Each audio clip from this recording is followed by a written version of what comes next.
welcome! Welcome to Master Swan Open number 84. The CranKy Ducklings monthly tournament for Masters players who are 4.7k MMR or below. I am of course Kur, and I will be bringing this amateur tournament to you today. And we'll talk about it in a second, but for now let's introduce our players.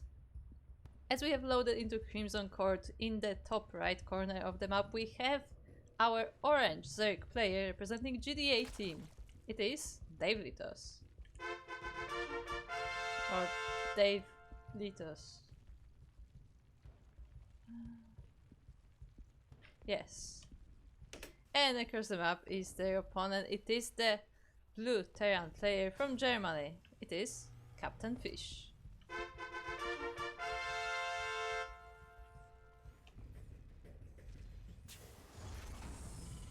But yeah, and we are in our monthly tournament here in the first rounds. Today we have a double elimination bracket. Yes, that's typically what we do when we have a bit, you know, a few less players than usual. So we have to make sure that the seeding works out. So we're going for the double elimination, and that's what we will have today. We'll take a look at the bracket after this series, but for now we have our TVZ. Where's DVT?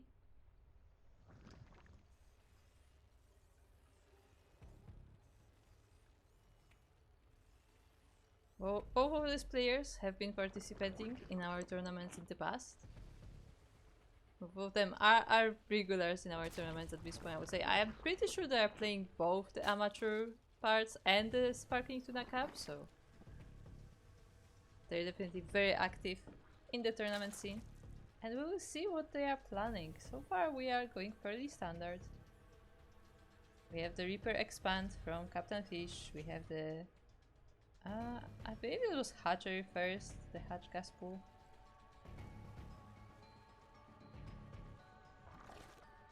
Nothing crazy from either side. We don't have Mar today, I'm pretty sure, which is truly a tragedy. As a... Look, as a Zerg player, Mar was hilarious to me. Okay, because the way he played was crazy. For those who missed the last tournament that we cast OS, this drone is actually in danger. Davelitoss has to escape with the extractor. And the Reaper actually gets the Zergling too. And because the SCV is over the third base, the drone cannot even cancel, so it looks like the extractor may actually finish. Yeah, the extractor does finish, there is no cancel. That must be quite annoying for Davelitoss. And the Reaper takes down 2 Zerglings, I believe, and lives through its life as well, so pretty nice event there for Captainfisch.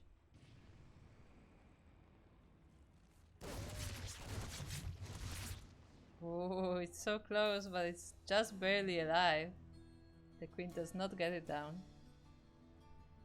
And Davelitoss decides for the forward ace. I mean, the other one is still being protected by the SV. No, maybe not. Maybe actually Davelitoss wants to take the base after all. Just wait a little bit longer. Yeah, and we'll be taking the regular triangle third. But yeah, to go back to Mar. Mar was crazy because Mar was a Zerg player who would go pool first. I think it was pool first. Versus two expansions, so he would be on 3 hatcheries and they just have no units.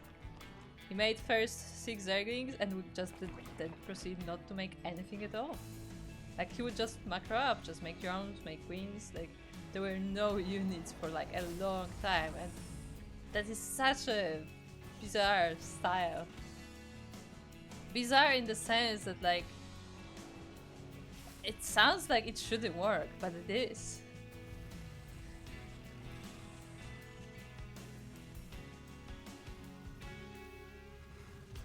Going back to our game, we have Banshees from the side of Captainfisch, we have Banelings from the side of the Zerg. Got this small squad over here as well, trying to get some harassment on me, clearing creep for now.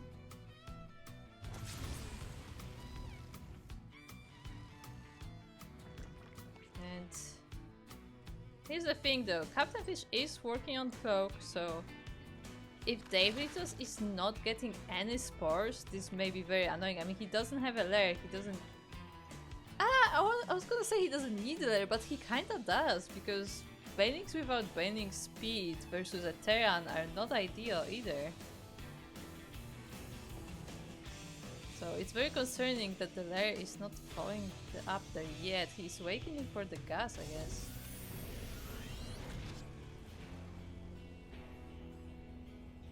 In the meantime, this base is denied for a little bit, quite observing. But in the end, the Terran is able to take his third. Yeah, we actually still have no lair. That's concerning, because yeah, if there are no spores, no lair to make overseers, like the banshees may be very, very annoying, because even if you have the queens to defend, like, why does it matter if you can see them? Yeah, the banshees are here, and only now the lair is morphing. Now the drones are trying to make spores, but they cannot really do it. One of them does succeed, but we'll see if that spore will finish. At the same time, the Hellions did go into the third base, but this Banshee will be doing a lot of damage. The spore is about to finish though. And all the queens will be dealing with that, so we have 2 spores now. Overall 11 drones go down, but at the same time we have a Link run by across the map and it's going straight for the third base. There are no defenses here yet, so we may get some SCVs, but we'll see how many. Oh, some of them did stay to fight. It was unfortunate there for Captainfisch. But overall, 7 SCVs, so...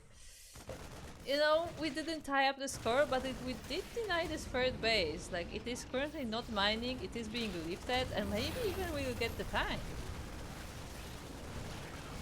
Ooh, just barely. The tank gets saved by the medivac. Just in time. But it was very close. In the meantime though, as this third base was being disrupted, Davelitoss was able to take his 4th with the rich gas.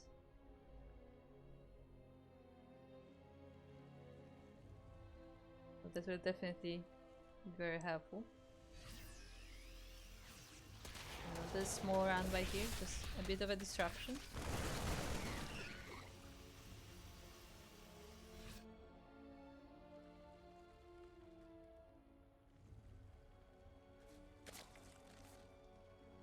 What is the army of Davelitoss right now? There's 1 Zergling. There's literally no standing army right now. He is making more Zerglings now. But there's a scary moment where Zerg is focused on the economy and there's absolutely 0 units on the map. Yes, we have a move out from the Terran. It's only one actually there are 2 tanks, one of them is hidden in the medivac.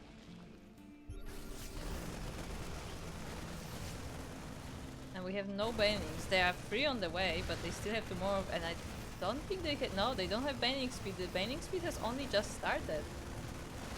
So if Captainfisch does micro this, like, it should be perfectly fine. The 4th base goes down.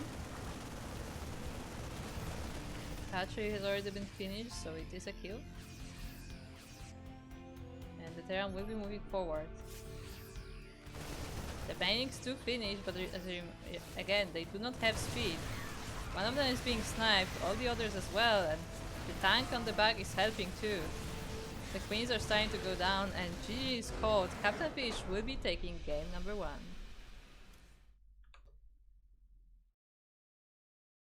And as I say that, I remembered that I did not set up the predictions. Nice. Like, I had them ready, and then I just didn't.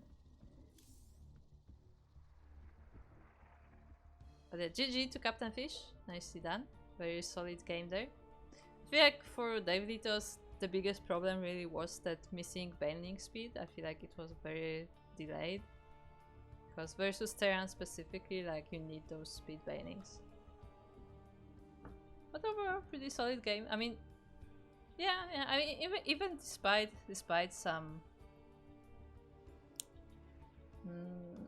how do I say it? I don't want to use the same word twice, but despite some losses from Davelitoss, like he did still react pretty well to a lot of things. So I feel like if he like, honestly, because I feel like it's a bit of a mistake. Like he just kind of maybe forgot, or maybe something else disrupted the build and just wasn't able to get in time. But if he can fix that the next game, it should be perfectly fine.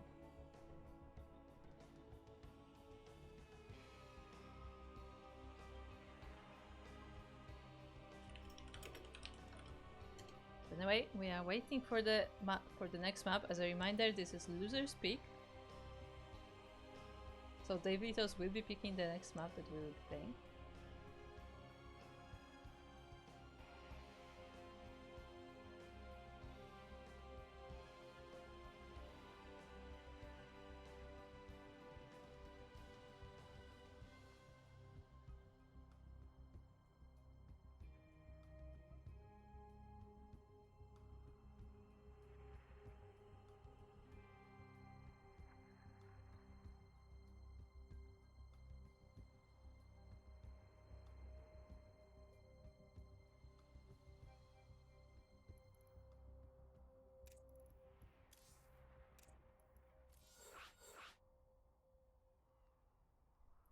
And we have our map of choice, so we will be going into the lobby and loading into a game soon.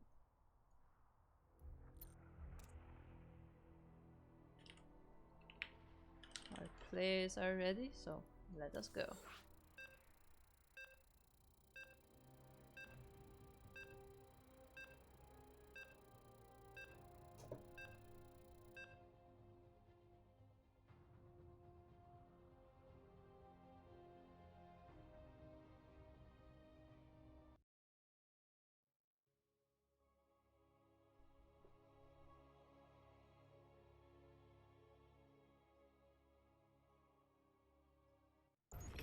And welcome to Oceanborn LE. As we are looking at the first of our players, it is the Orange Dark player from Sweden, representing GTA team. It is Davelitoss.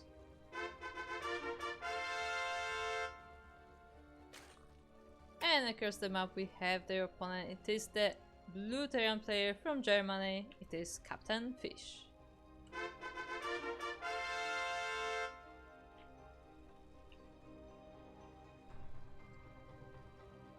Do I wonder where Captainfisch comes from? Like maybe this was, especially with the decal and all, like maybe this is a reference to a person that I just do not know.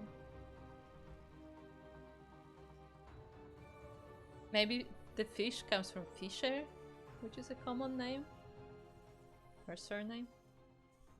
I don't know.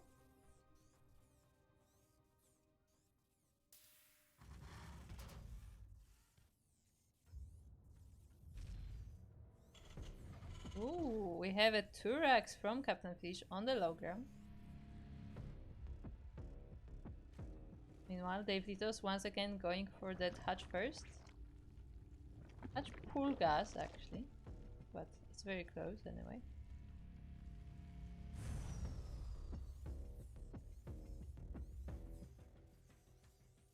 And yeah, we will see what Captainfisch will do with that double racks opening over there.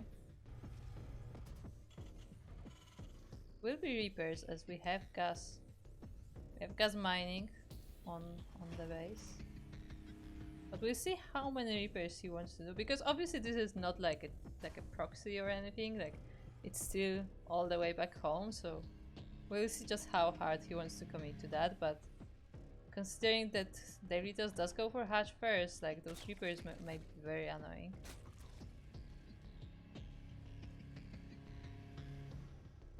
Aristotem is already on the way. Davelitoss, of course, has scouted that, as that Overlord is right on top of the natural base of Captainfisch. Ducklings do pop out, but they will not be able to fight this Reaper on their own. Not without speed anyway, which only just started. Davelitoss is making spines, so that will help with the defense. Ooh, but with all these links, the Reaper almost gets surrounded.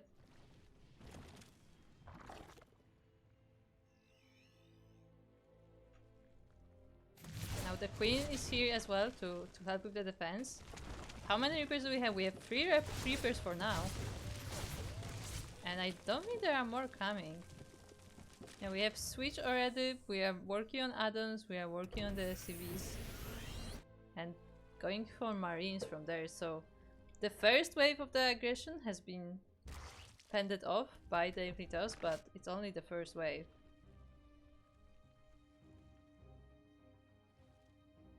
But because those Reapers were not killed, like that is something that is going to constantly be on the back of the mind of Davelitoss. Like he has to be constantly vigilant to make sure that those Reapers do not get in, because if they do, they may get a lot of drones. That was funny. I didn't know that the spine had the range all the way here. They do.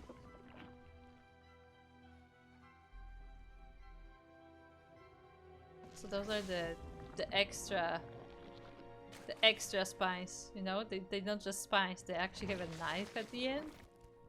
Oof.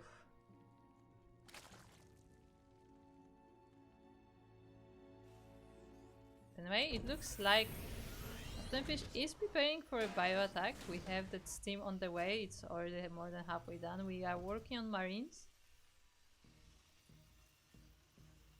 The factory is only now being built though, so I don't know if there will be any factory units with that.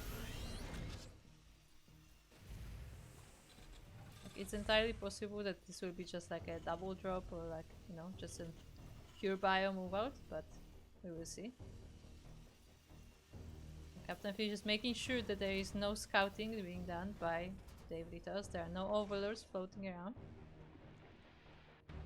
Davelitoss, meanwhile, feeling pretty safe after fending off those Reapers, is taking the third base. It was not stopped in time. Again, the Reapers are still alive though, so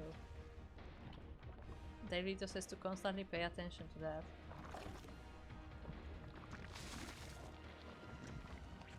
And yeah, once again, we don't even have a Baneling nest.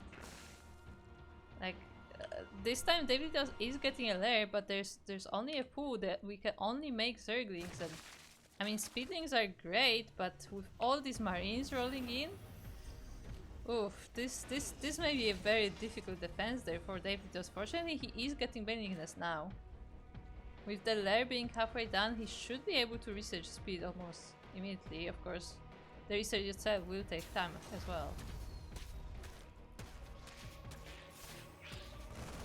And now he sees the Marines. I don't know how many did he see, because you know they quickly killed off that one link. And we do have a double Mantivac drop coming in. And they're going just in vision of this Overlord, so Davelitoss should be able to see them coming. He is also distracted by the Reapers though. Ooh, and one of the Reapers does slip by, but will not be able to get any drones killed. Meanwhile, the Marines are now here. The Queens are the only ones here to defend. The Zerglings are trying to help out, but they are being kited. Banelings pop out, but there is no Baneling speed yet.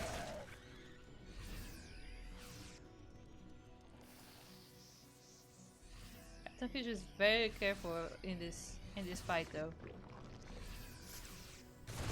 But he steams in once again, gets the Banelings, and he's taking down the Queens one by one, but the very safe. More Banelings are going down. Nice snipes from Captainfisch. Of course, those are slow Banelings, but even then, good that he's paying attention.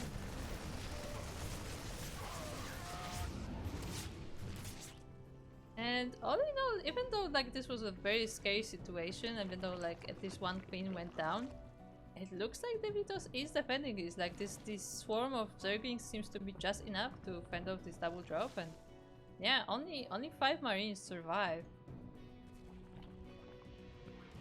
And now bending speed is more than halfway done. Davelitoss is getting a Hydra then as well. But ooh, this is not the end though. Another push is coming from the Terran.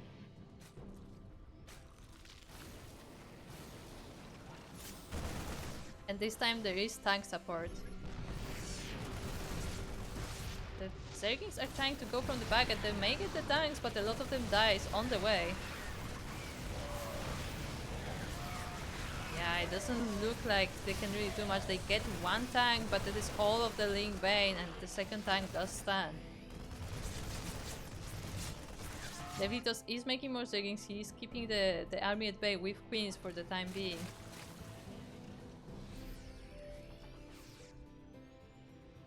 But at the same time, he is being dropped in the main base. 18 drones do fall down. Entire middle line. And so do the queens. GG is called. Captainfisch will be taking down the series 2-0.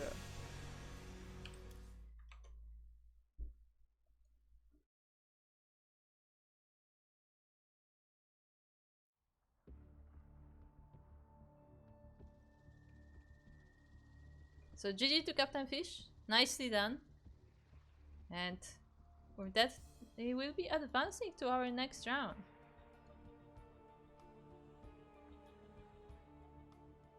So let us see.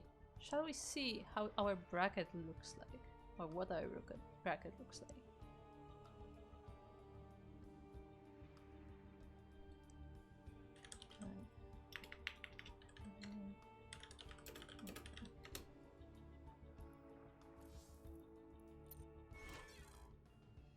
So, as we can now see, we have a double elimination today.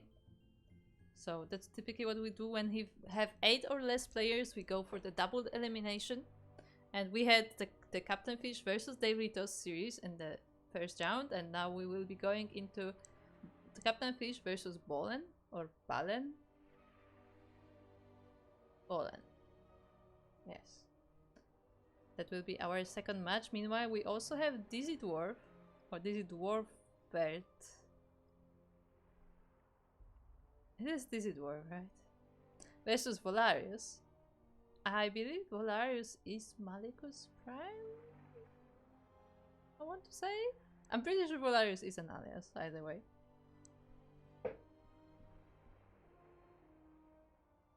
Let me just make sure I'm not behind.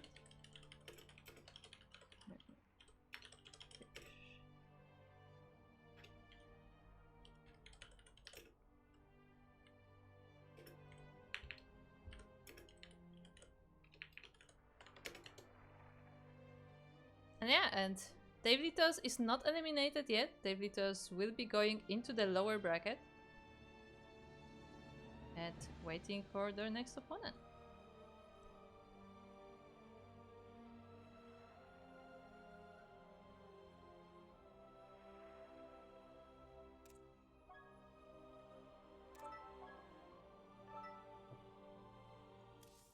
Okay. Let me see. Make sure we have the right servers. Okay, and our first map is Site Delta.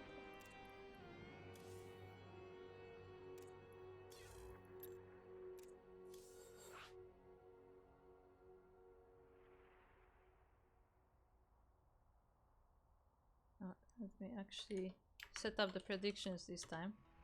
I mean, I had this set up, I just literally didn't press the button. Look.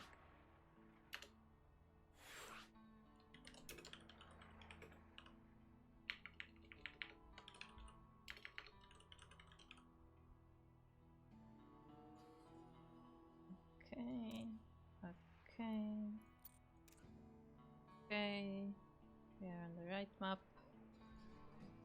Okay, okay. We should be okay.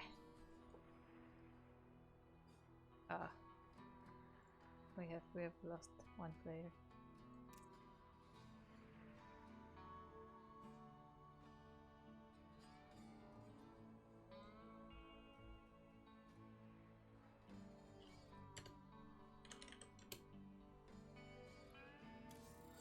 And we are now ready, and we will be loading into Site Delta. Ellie.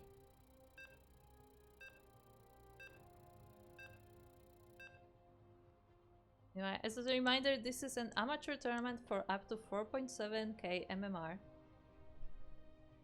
This is a monthly tournament, so if you are interested in competing in one of those, then you can sign up next month.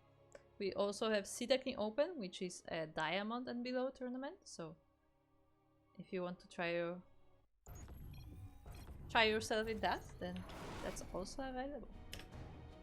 But meanwhile, we are now in the game, and we are looking at the first of our players. It is from Germany, the blue Terran player. It's Captainfisch.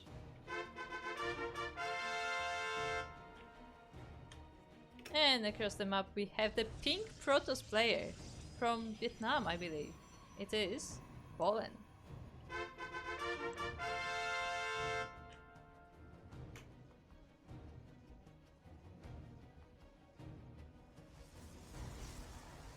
Yeah, we will see how Captainfisch does in a different matchup, and I believe this is the first time we see Ballen on stream. I'm not entirely sure about that. We might have casted him before. But regardless, we'll see how they do.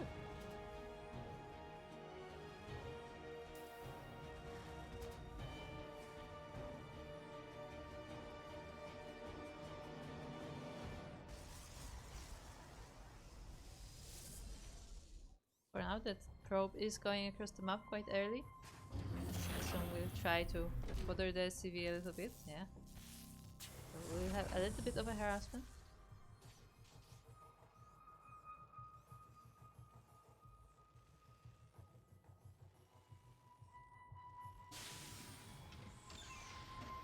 Of course, this probe is mostly there for scouting. I don't know. It's always, it's like a psychological thing where, like, you keep poking at the SCV. So firstly, it's quite annoying because you constantly get the alert. But secondly, also the Terran has to pay attention to make sure they don't accidentally lose the SCV. So it can be quite important in that sense. We also have a scouting SCV across the map. There is a repair wall on the cliff. Looks like it was a core first, so the more defensive style, more safe style.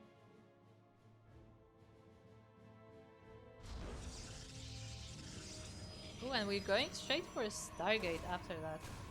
The Reaper will come in and see that most likely. Oh, actually, I don't know if he did. No, yeah, he did. Just barely, he did see the Stargate. So no surprises there. Captainfisch unfortunately does lose the Reaper, which, I mean, you can say that the Reaper did its job, but at the same time, you would like to keep it for that. Also predictions. Good. No, just do it now. Just do it. There you go. Just do it. As I realized that my prediction button is not working. Oh no. Oh, I mean the prediction is working. Chat messages in.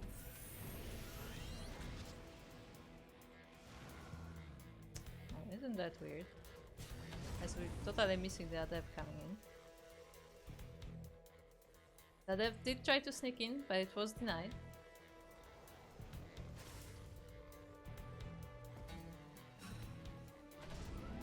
Now we have two of the adepts. Once again shading in. Ooh, even we have a pullout from Captainfisch. He was trying to save his CVs, but Ballen does not commit to that shade.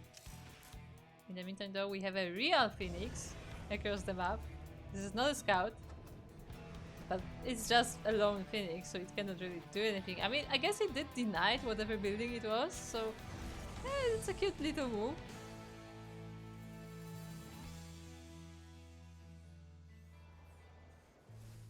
That's also always some little disruption over there. We have Widow Mines though, so Captainfisch is quite ready for the Phoenixes, but they are not in the main base. It looks like that command center will be denied for now, or it will be delayed.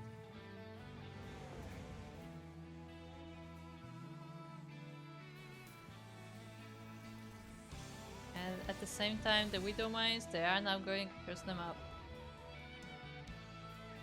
Is Ballen prepared for a Widow Mine drop? There is absolutely nothing in the main base. I don't think he will be able to spot it even.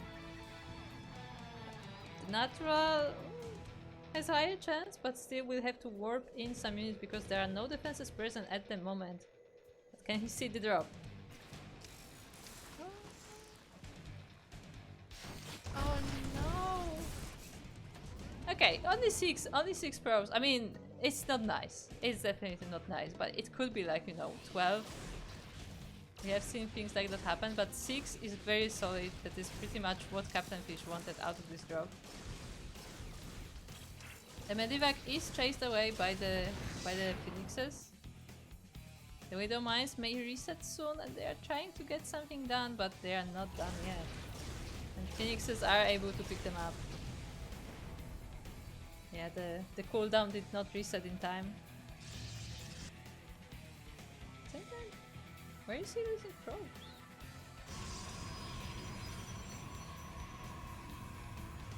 I'm confused. Jurisdiction closed right away? What? No, I will have to check on the predictions after, like in a break or something, because something is not working and I'm not quite sure why.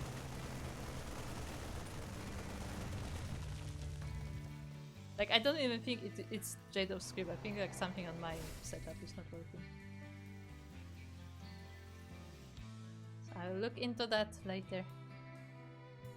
For now we have Colossus coming up. The Thermal Lance is almost finished. It's more than halfway done.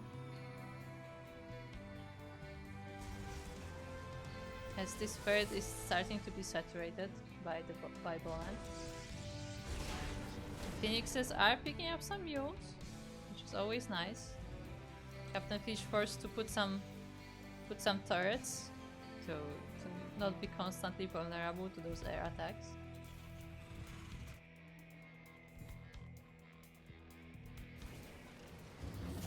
You know, he's also working on the upgrades for the bio, all the concussive shells, the combat shields. So the bio army will be well upgraded with +1/+1 as well. Oh, the Phoenixes pass by. There are a lot of marines here, so they have to be careful. Oh, they do pick up a tank though, so that's a really nice pick up there for Ballen. It does survive, just barely, but there are no SCVs present with this push, so it will not be fixed for the battle. Oh, the Medivac is in danger. They are targeting the one that picked up the tank, and the Colossus are here as well, and oh, this is very rough for Captainfisch, even though there are not a lot of forces for Ballen. Like really, there are not a lot of Protoss units here, but there are just enough Protoss units, basically. Like, Ballen was able to pick up the key units, pick up the tank, one of the Medivacs as well, and yeah, without the tank support, Spire is not as strong, especially with 2 Colossus. But that said, it's important to keep in mind that these Colossus do not have a lot of support themselves. So yeah, both armies are how do I put this? They're not the most well-rounded at the moment. Of course, Captainfisch is working on reinforcement, and Ballen is also making next warpings. But yeah, for now, both armies not in the best place. Although the Terran is working on theirs. We have another tank. We have some Vikings now to help with the Colossus as well. Still, this army is not huge. Like this is a push army. This is not like, you know, an endgame final army. And it looks like they may pass each other. The Protoss is not turning back. Captainfisch is running into the natural base of Ballen. Recall is used. And we'll see. 3 Colossus, one of them falls in mid, the second one does as well. The Zealots are trying to help, but they are not able to, and it looks like one of the Colossus was not recalled in that round, and the Nexus just goes down. 2 more Colossus are now joining in, but the damage has been done. The natural is gone. The Robo has been denied as well. I mean, the Robo still stands, but it is unpowered. And even though this Terran army will be cleaned up, there's some good damage down there.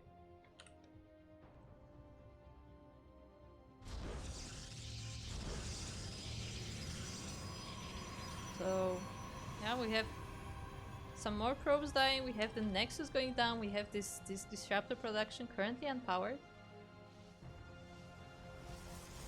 Some nice damage, but at the same time Ballen is on the 4 bases now. I mean, it is free, but he has made a 4.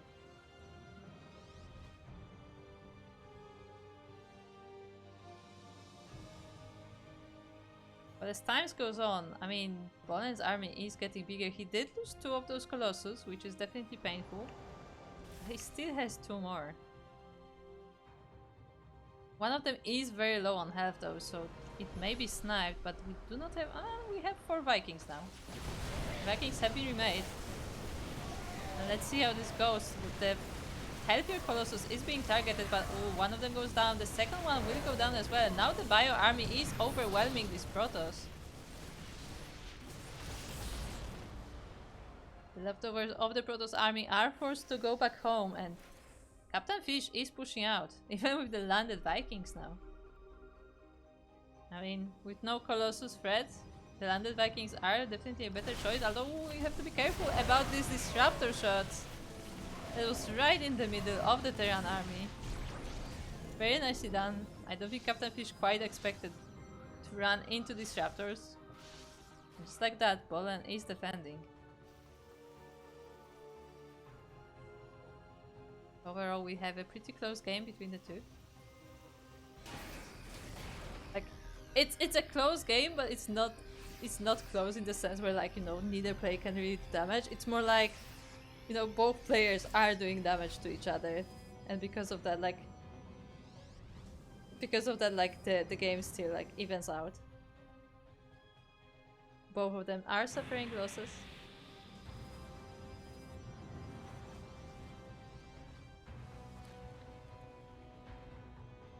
But they are also remaking their armies, and once again, Captainfisch is ready for another push, this time with Ghost as well. But it looks like once again he may be missing the Protoss army, as it is sneaking around the west side of the map. There are more disruptors in the mix. And it looks like Captainfisch does spot it. He is going back home. He is sieging up. The Zealots get on top of the tank. Widow Mines do help though. The disruptor shots this time not getting much. I mean, they did get those Widow Mines, but that's about it. And the rest of the Terran army is still safe. Once again, Protoss has to go back home. And Captainfisch will continue on pushing.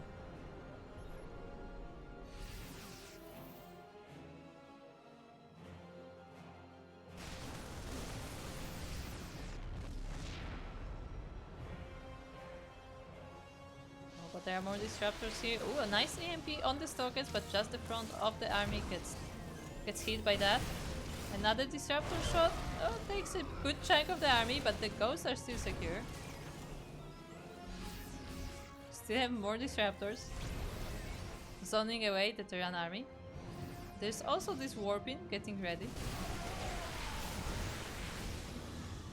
Another great EMP on the Stalkers. A lot of them are without shields, but now with the Zealot warping, I don't think the Terran can really stay here. More EMPs are going down, but even then, I don't think this Terran army is quite enough. Like, there's more to secure the escape of the bio. The ghosts are being picked up.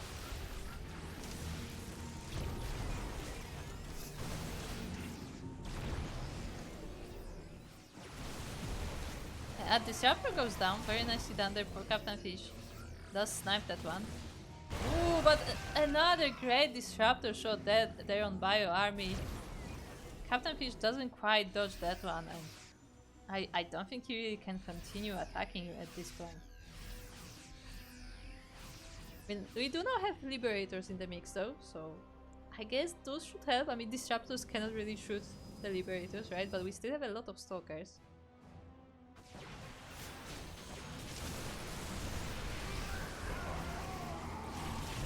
Disruptor shots are just all over the battlefield, and the Bio Army is having a hard time to dodge all of them.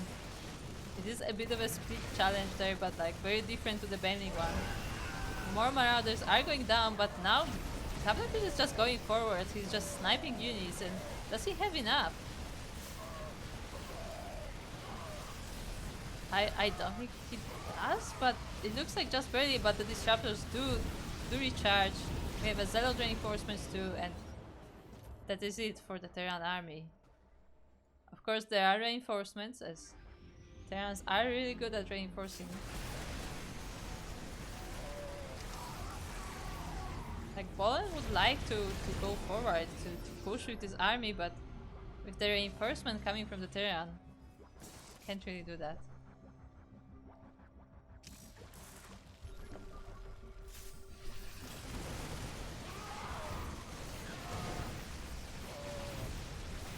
Disruptors are out of Novas. We have one of them, and it does connect with a few bio units, but not too many.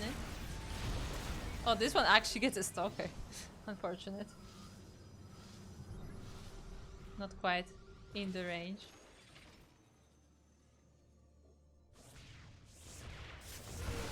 Yes, Captainfisch decides to go for this 5th base instead, but there is a recall. The army of the Protoss is split though, so it is easier to pick it up. One disruptor does go down, but with Novas coming in, yeah, I think this should be defended, but it's not judged yet because there are still some Terran units left over, there are still these Liberators, but yeah, it is being cleaned up.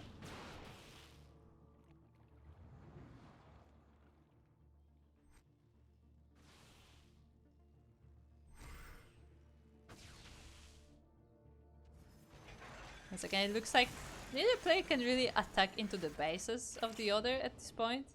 I mean, Captainfisch is pretty well set up. He has the static defense, he has the mines, he has the Liberators, he has even tanks, siege here and there.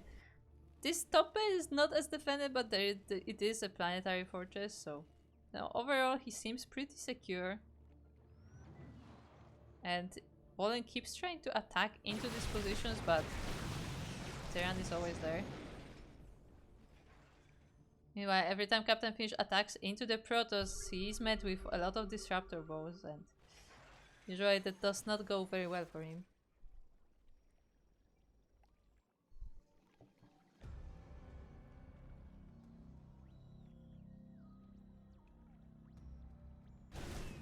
Looks like we have a bit of a Zealot run by at the top base.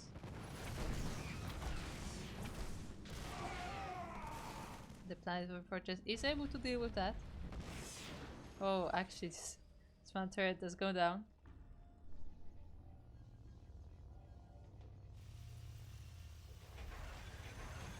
Did see 2 disruptors sneaking around, but looks like they must have either been killed or joined the main army. I was trying to see if they maybe got any damage done, but doesn't look like it.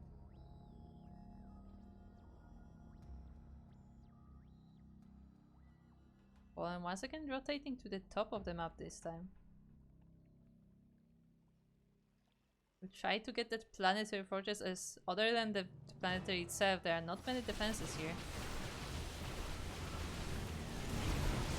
The disruptor shots go for the SCVs, and the planetary fortress does go down. Captainfisch does not react in time.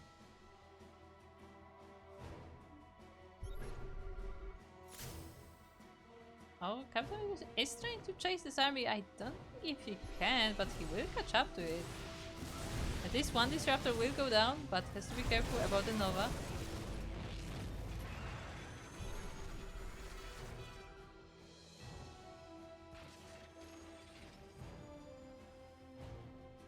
Oh, nicely done.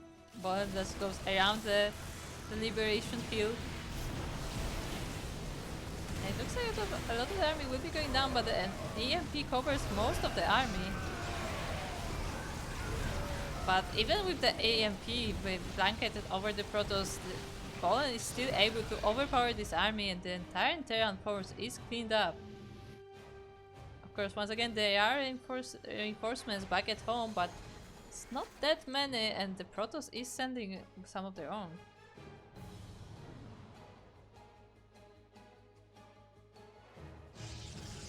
Another base is being set up as well. This is the 6th base of Ballen. To the 4 of the Terran.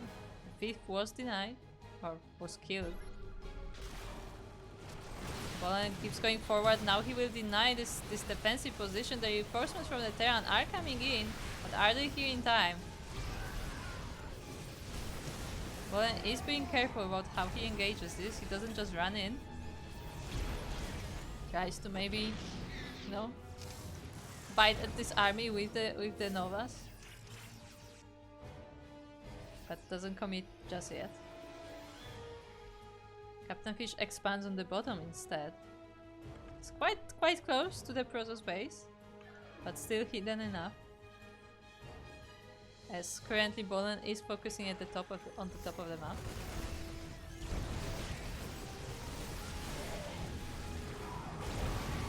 Another engagement. Once again, Terran has to dodge all the Novas. And there's still a lot of disruptors. How many disruptors do we have? We have 7 right now, and there are more in production. That is definitely a lot of Novas. We do have Storm as well, and there are some High Templars in this army, but we have not seen Storms quite yet. Like, it looks like the army is just never close enough to get any Storms. Now we have those Storms blanketing the Bio army, and it is going down quite quickly. The Liberation Zones do help out, but there's still a lot of Protoss here. Looks like it is being cleaned up though. These few Marauders are enough of force left over. Ooh, even getting all of those disruptors.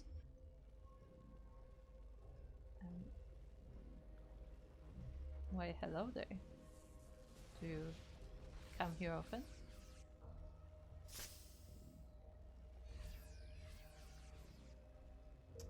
Well, anyway. Terran army is now pushing on that forward base, but there are Zealots here to defend.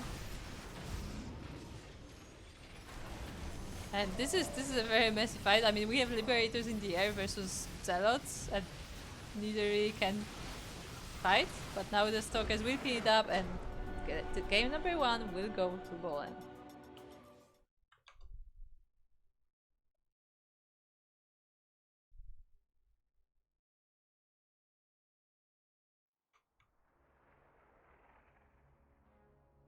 Okay.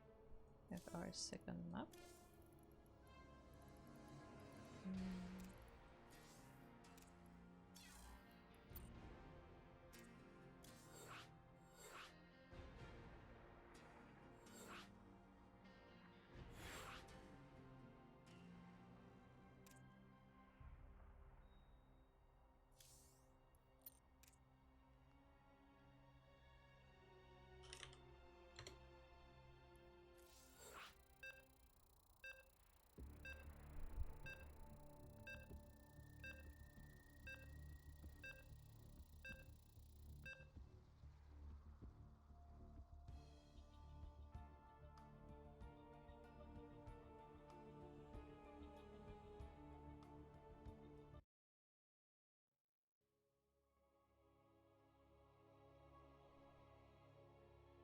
And we will be loading into Ghost River.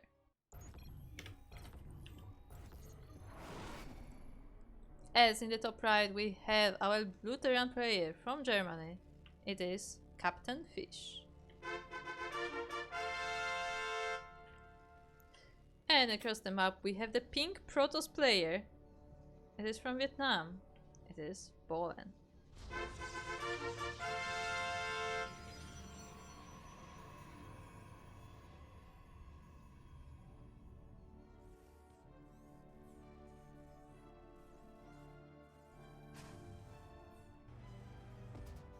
And after that very back and forth game, number 1, curious to see what will happen in game number 2. Will we see Phoenix's once again? Because as a reminder, the last game started from Phoenix harassment actually.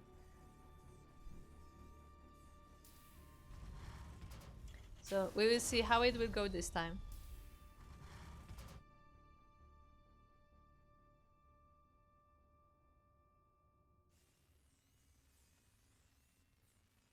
And to the chat, I would like to remind you that if you think you can do better than these players, you are free to join the tournament if you are, of course, in the rank.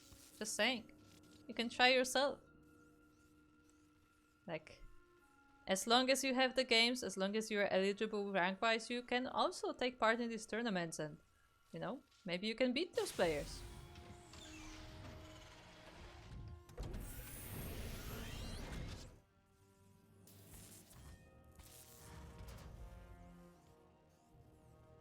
And the probe looks like the probe is denied from more harassment. It will still try to poke at the depot, but of course it's more annoyance than anything.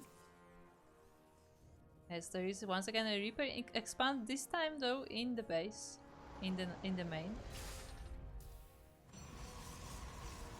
Well, I'm once again going for that Reaper wall.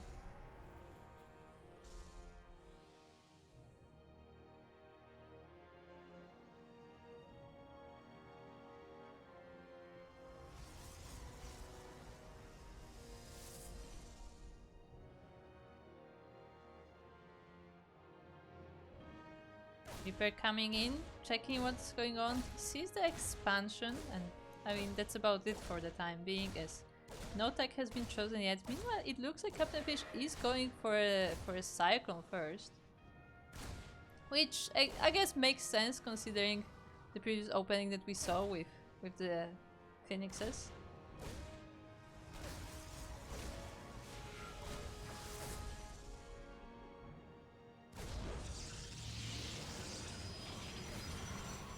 Now we have an Adept here to protect as well. And the Reaper, it looks like the Reaper maybe actually we have two Reapers and one of them, both of them escaping with their life. Very nicely done there by Captainfisch. But we do not have a Stargate this time, and I don't think Captainfisch has seen it, although the second Reaper might have. Let's just quickly see. No, we got absolutely no scout of the main base. So yeah, and unfortunately Captainfisch has not yet seen what is the tech of choice, and it is a Robo. Yeah, we'll see it now. Ooh, very interesting. Brings a Cyclone to snipe the pylon on the high ground.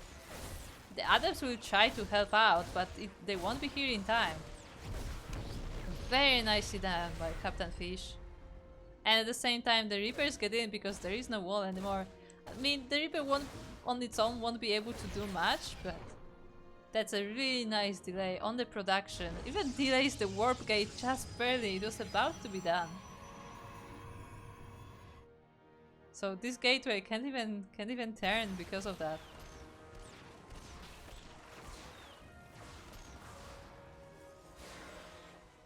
Really nice piece of harassment there from Captainfisch. Unfortunately, he does lose that Cyclone. He stays a bit too long. But it was a really good, strong start for the Terran.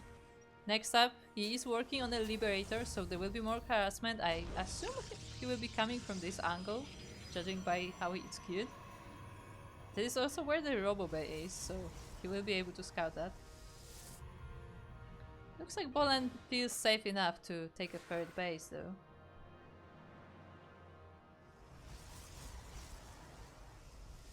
Oh, something is happening in the chat. What is happening in the chat?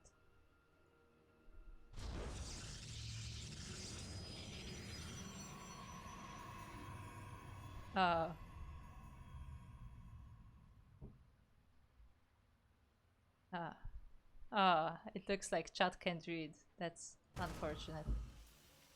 Would be a shame if you were communicating via text. Oh, as we have it in Immortal just marching on. Yeah, Immortal, I think you're drunk.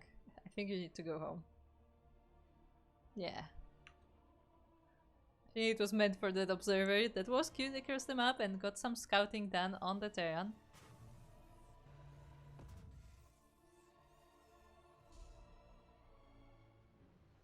At the same time, is Ballen CDM? No, I guess this is just scouting pylon. He's just making sure that there is nothing hidden there.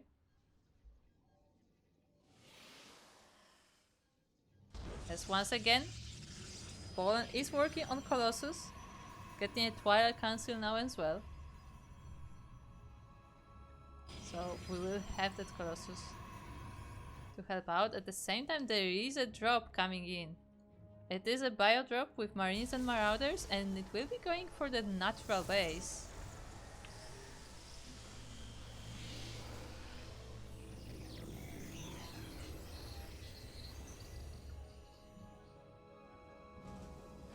There is a warping. Ballen does see it coming. Few probes will be going down regardless because of the focus fire, but let's see if we can finish off. And the entire army of the Protoss does come in. Oh, as a quick shout out to Chance for giving us the beats, for 400 beats. Thanks, Chance. Thanks for supporting the scene, Dax, of course. I mean, look. The scene has supported us, we supported the scene. Okay, and we're here to stay, you know. I'm just gonna say there are some plans in near future. That is all I'm saying. We have some plans that we have not announced yet. So this is an announcement of an announcement of an announcement. You're welcome. Meanwhile, it looks like we have the first push from the Terran. There are 3 tanks in this push together with the Bio Army. We even have a Viking to join as well, as we have 2 Colossus on the opposing side. Ooh, fighting up a ramp though, together with the force fields. Not quite the ideal position, but still has the numbers. And he's now going around, goes up that ramp. There is a shield battery though, with overcharge. Ooh, Captainfisch is struggling a bit to find the position, loses a tank, and the bio is split up. And just like that, Ballen will be taking this series 2-0.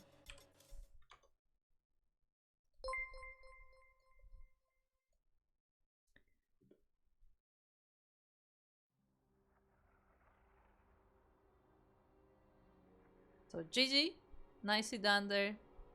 Ballen plays a very solid game and will be taking down this series. As a reminder, this is not the end for Captainfisch though, as Captainfisch is now going to the lower bracket and will be meeting Davelitoss in the lower bracket once again. Let us quickly look at the bracket. Yes, as the notification keeps going off. But yeah, as you can see, Davelitoss did beat Volarius in the lower bracket, which again I think it is Malenko's Prime. I'm not entirely sure, but I think that's him. But Davelitoss does beat them in the lower bracket, and once again will oh my god. Will face Captainfisch. And yeah, this is a best of 1 though, so that is a very, very, you know, dangerous best of. So we will see which one of them will come out victorious. In the meantime, also DizzyDwarf has defeated Volarius 2-0 as well, and that will be our next series, Ballen versus DizzyDwarf, in the finals of the upper bracket.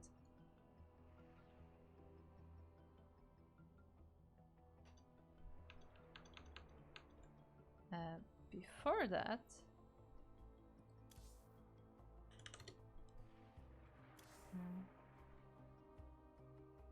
let me just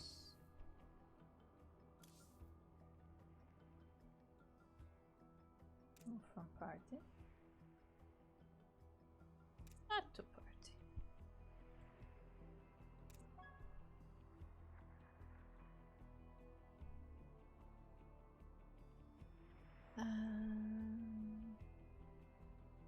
What was I gonna check? Oh yeah, I was gonna check on the predictions.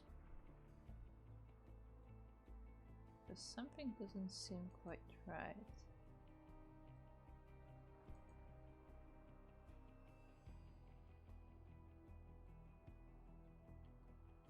Yeah, it should be correct.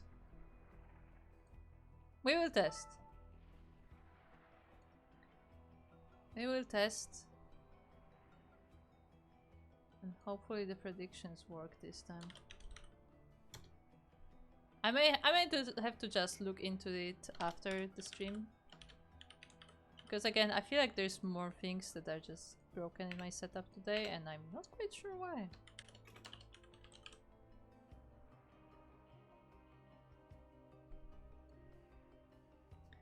Okay, as we have both of our players, it's time to get that lobby started.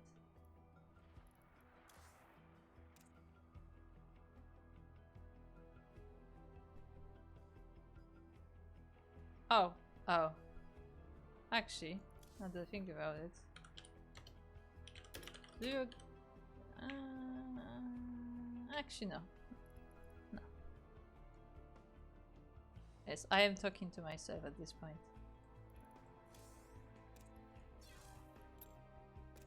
Okay.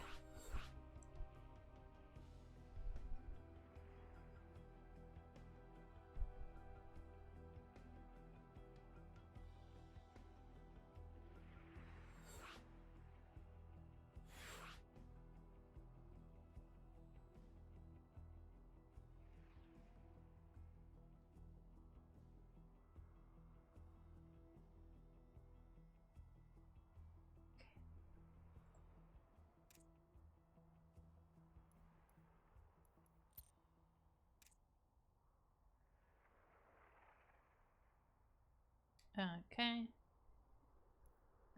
Okay. Yes, come back.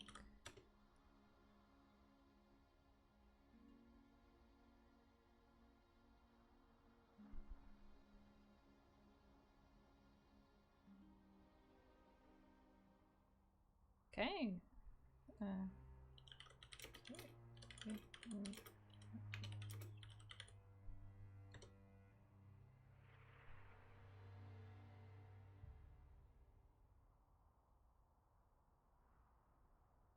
We are setting up for our next series. It is the upper bracket finals already, I believe.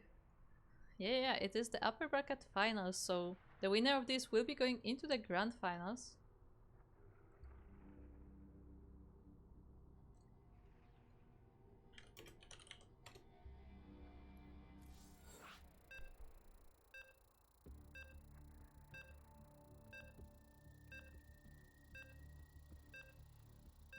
And we will be loading into the first of our maps. As a reminder, this is the finals of the upper bracket. We have a double elimination bracket today.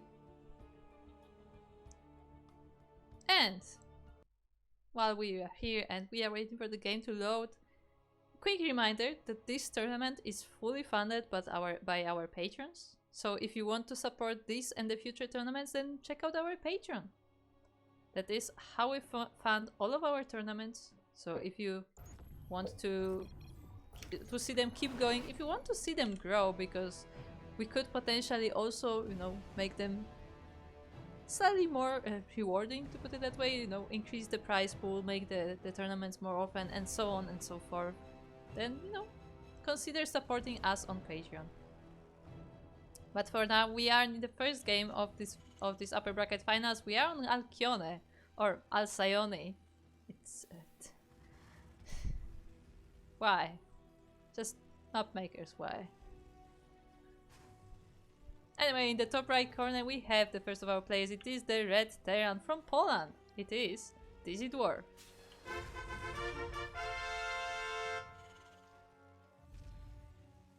And across the map we have their opponent. It is the blue Protoss player from Vietnam.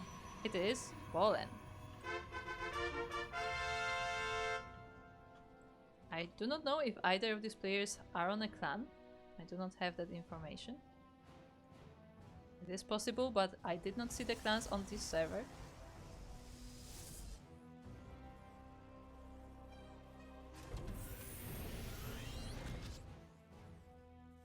It looks like once again we will be going into a standard game. I mean, it is also Alcyone, which is fairly big, so I guess neither of the players wants to get too cheesy.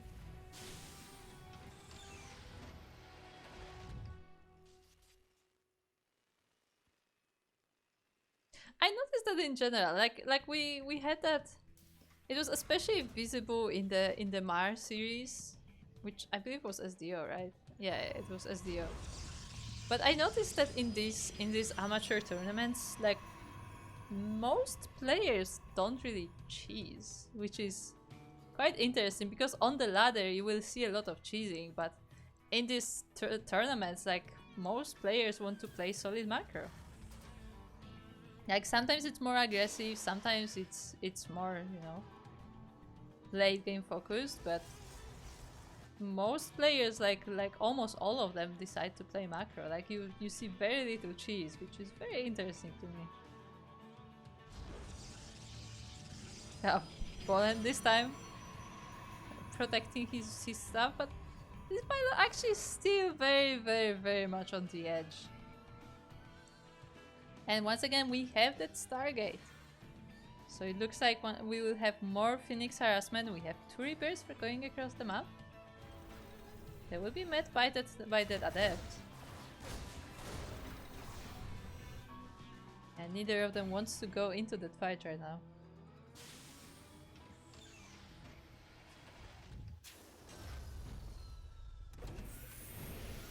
The command center does finish for the Terran. The Protoss has also set up their natural. And we have those Phoenixes coming out.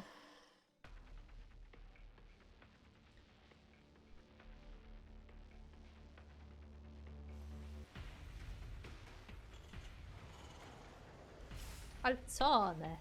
The calzone. Ah, okay, still. Now look. In Polish, because it is a goddess, and in Polish that goddess is called Alkione. So, sorry, but that's the version.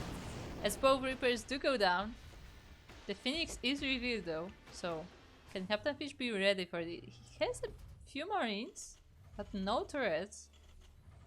No NG bait to make it either. Oh, hello Mr. Phoenix. Just chilling, you know?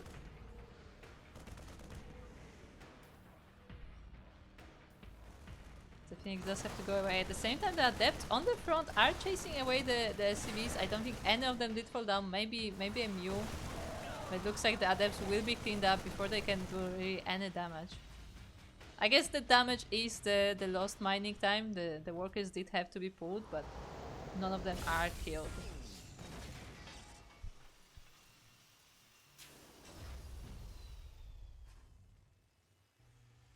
Is it the only setting where players get to play macro? No, I get that, but it's just surprising to me that like nobody tries to even sneak it in. It's like there's that silent agreement that everybody tries to play macro in tournaments, which is very interesting to me.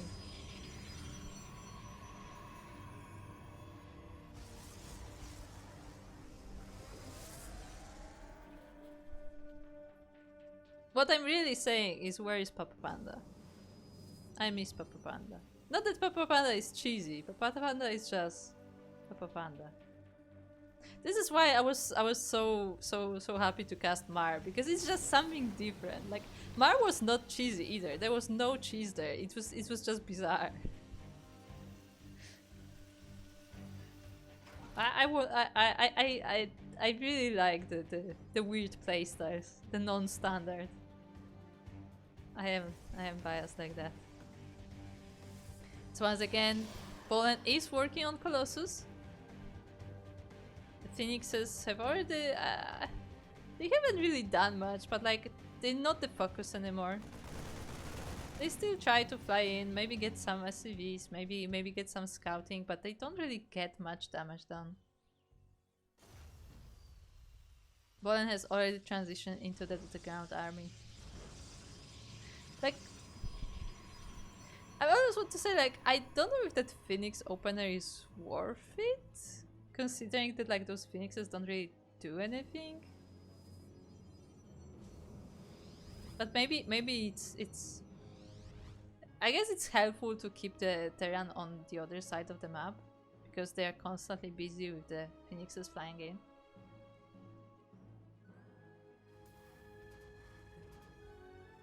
Looks like Ballen will be moving out with this Protoss army, trying to deny this third, I assume.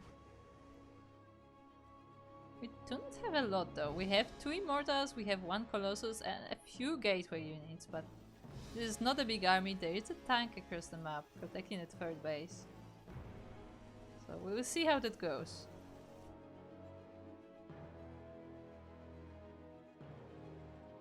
Looks like maybe Ballen doesn't actually want to attack at this point, like more... He is holding the position, waiting for more reinforcements that second Colossus joins in.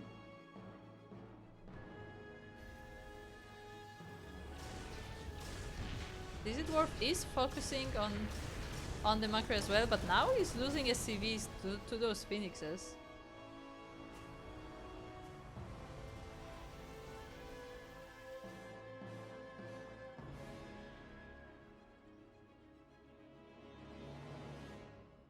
Yeah, looks like both of our players are mostly just keeping check on each other. Ballen even moving back with his army. Doesn't want to start anything just yet.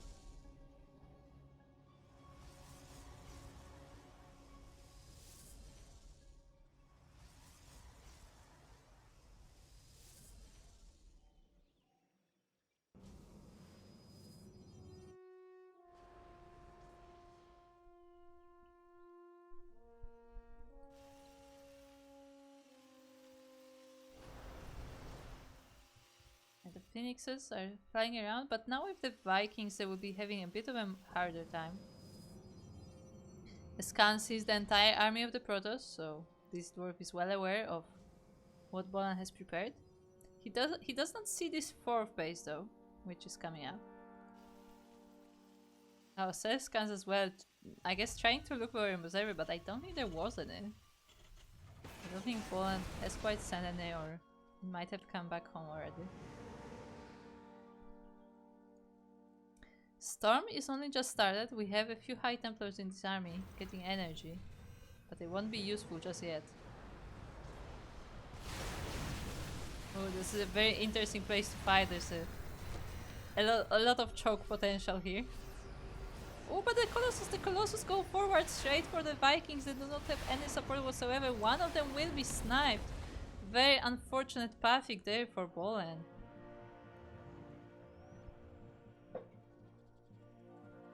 Yeah, the Colossus took a different path and they went right into the Vikings. And I mean, he still has 2 Colossus, which is nothing to scoff at, but that was a nice little victory for DizzyDwarf.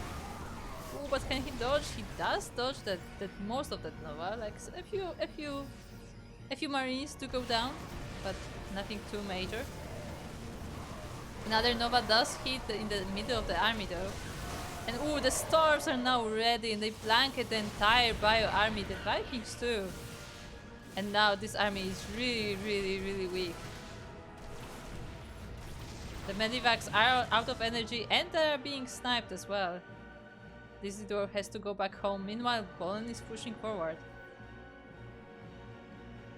Let's wait for the reinforcement though, it looks like. There are more units coming from across the map.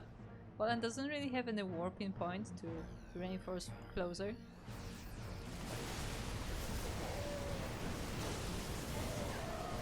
Fighting up this ramp is not ideal. The EMP falls on the entire Protoss army, but it does still stand for now and it is moving forward. One of the Colossus goes down, the other one will be sniped as well by the Vikings. But we have this ground army, we have the Immortals, we have the Archons. It's not a very focused army, like it's like 2 of each unit, but it is still standing. It looks like the reinforcements are enough to fend it off though.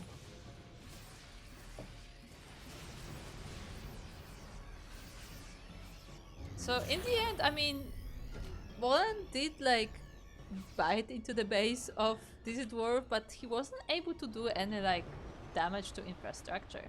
Like he did take down a lot of the army, but the base itself has not been damaged by Ballen, and DizzyDwarf is able to expand as well.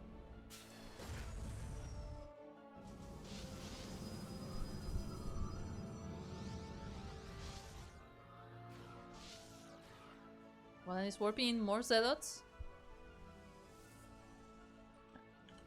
They do have charge, so they should be helpful, although we'll see how it goes.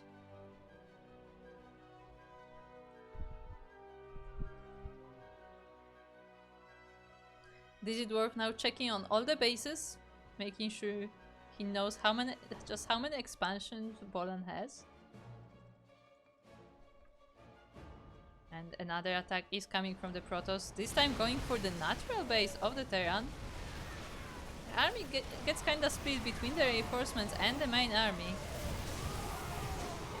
We have some nice storms there, but I think Ballen is a bit too stretched out.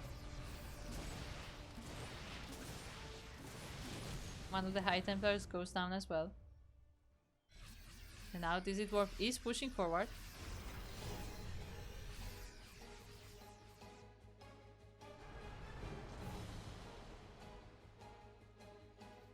Protoss army is not back here yet. I mean, Ballen can recall. But I don't even know if that will help. Let's see. There is a warping of Zealots, but the Immortal goes down instantly. The Archon is being EMP'd, and I think the Terran just has enough. This third base will be going down, definitely. The rest of the Protoss army is coming back, though. It also gets blanketed in the EMPs, though, which means High Templars are completely useless, and the rest of the units are significantly weakened. The Nova still pose quite a threat, and DizzyDwarf has to dance around all of these attacks. But the Terran army still stands. These Sharptooths alone are trying to do what they can, but it's not much, and the Zealots won't be able to deal with this bio. This is really close fight. Oh, but the pylon does go down, and entire warping gets denied, and DizzyDwarf is focusing the Nexus. The Nexus will be going down eventually. Come on! I already said it will go down twice. You can't do this to me. The Nexus does go down finally. 10 workers died as well.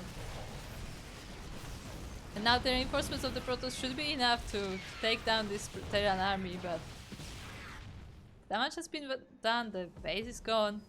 Of course, Poland has a few more bases than that, so it's not the end of the game for him, but he lost a lot. And there's another attack at the top as well.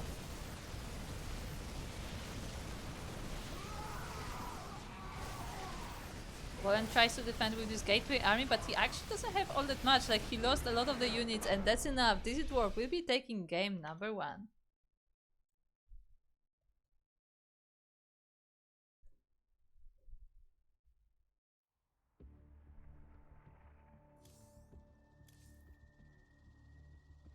GG. Nicely done there by this dwarf.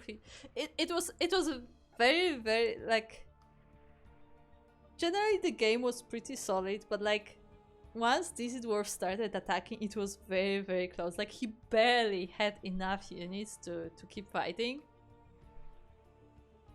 And like, that's a very dangerous position to be in, because sometimes you think you have enough. Like, you can see that like the victory is right there, and you just, you know, keep going for it. But a lot of times you miscalculate, or you don't realize something, and that's how you lose the games. Like, you just get over aggressive. So this was very close there for DizzyDwarf, but he was able to get it.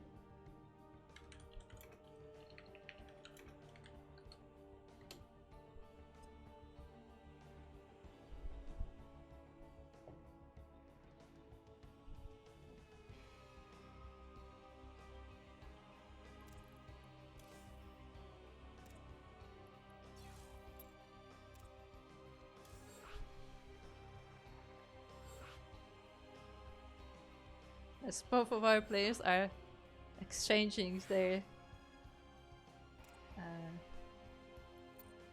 experience of the game. Both of them thought they had already lost, basically. Like, both of them thought the opponent has bested them, but yeah, again, it was pretty close there. It was very close in those fights. And yeah, with that we will be going into game number 2.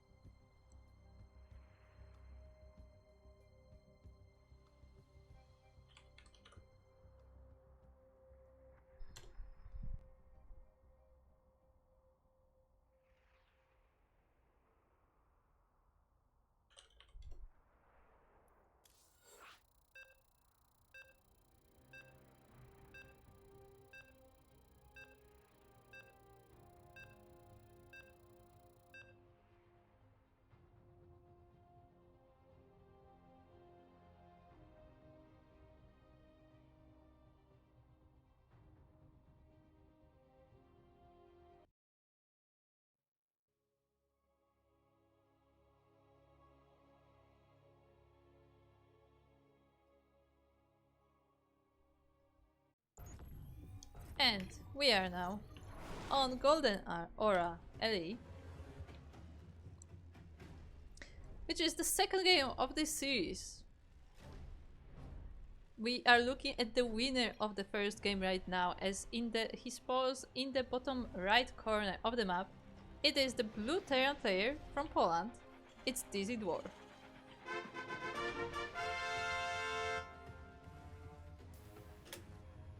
And across the map we have the red Protoss player from Vietnam. It is Ballen.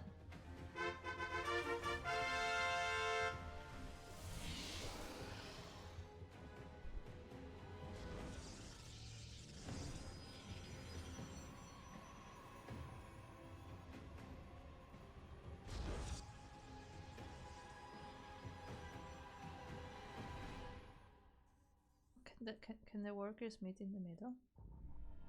Is this happening? Oh, that was sparkly. Oh my. What have we witnessed? There was a spark. As we have the workers from both sides coming from for a bit of a scout. And not just a scout, as DizzyDwarf does put that eBay block on the base of the Protoss. Very annoying to deal with. And Ballen is forced to delay his expansion. Don't tell me he will go again. Ah, yes, finish it.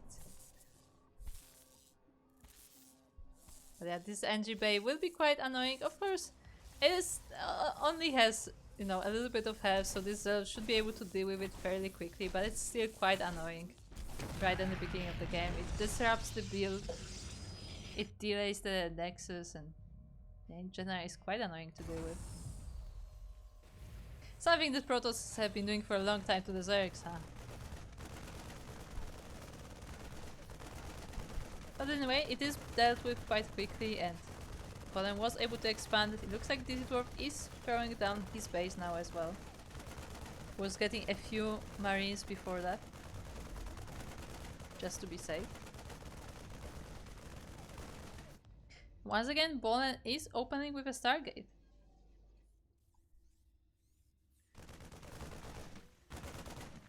Zealot that he made earlier is coming across the map. Trying to get some damage done, but with 2 marines, he's not really able to do much. It will help though to distract this army while the adepts are trying to get in as well.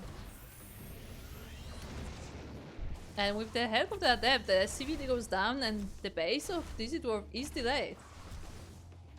So even though it was him who tried to block the base, it's his base that's gonna be much later than the Protoss.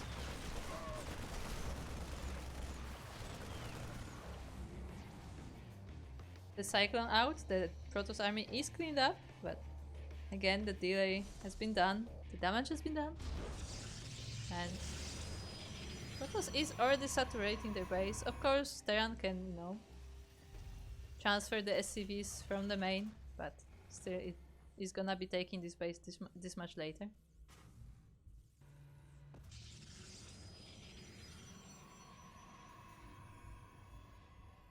Once again we have Phoenixes from Ballen.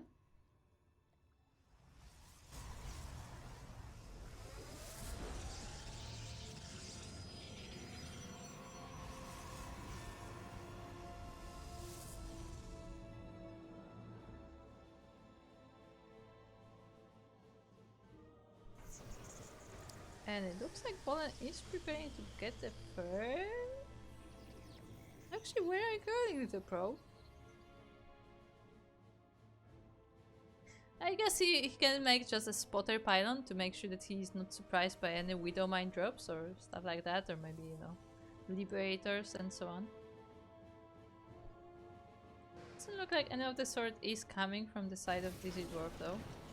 Actually no, there are Widow Mines, so there may be a Widow Mine drop, but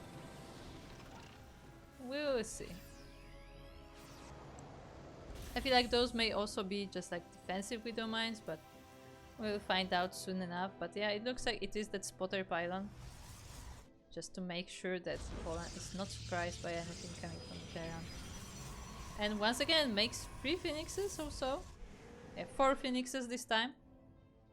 And transition straight into Robo Bay. So I guess we're gonna be going into Colossus and Disruptors. Yeah, not Colossus or Disruptors. We're getting both. Like, Ballen has been consistently getting both of them. Ooh, and this Widowmine does hit one of the Phoenixes. Doesn't kill it, but it is very, very weakened.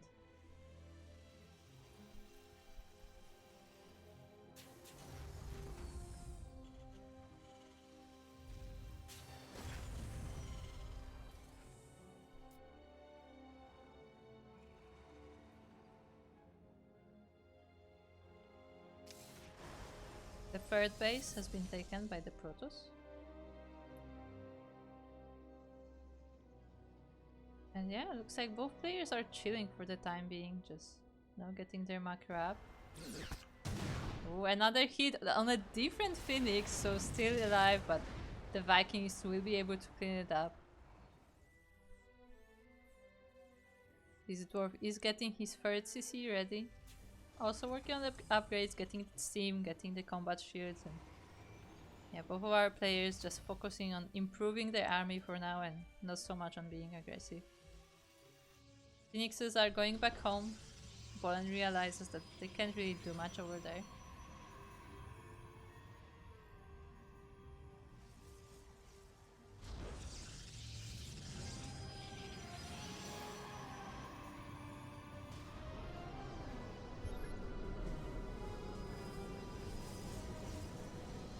DizzyDwarf checking out the third base of Ballen with a scan.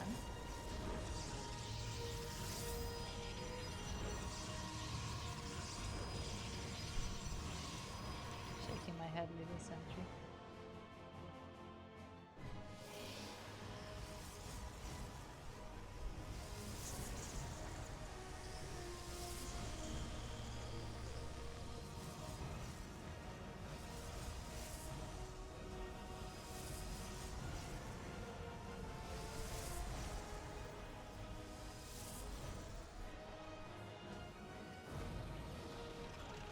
Yeah, it looks like we will have one of those type of games where both players just sit there, build up, and then we're gonna have a grand battle and we'll just see who comes out victorious. Because neither of the players really wants to be aggressive at the moment, both are just mostly checking on each other. To be fair, it's mostly DizzyDwarf checking on the Protoss because the Phoenixes went home, so they don't really have any more information. It looks like DizzyDwarf decides this is the time to go. The Observer sees everything, sees the move out. So Ballen has some time to prepare, has to find a good position to fight this army, and decides this is the battlefield. Phoenixes are trying to help out with the Vikings, they're trying to zone them out, but with only two of them, they're not quite able to do so, and both of them do go down.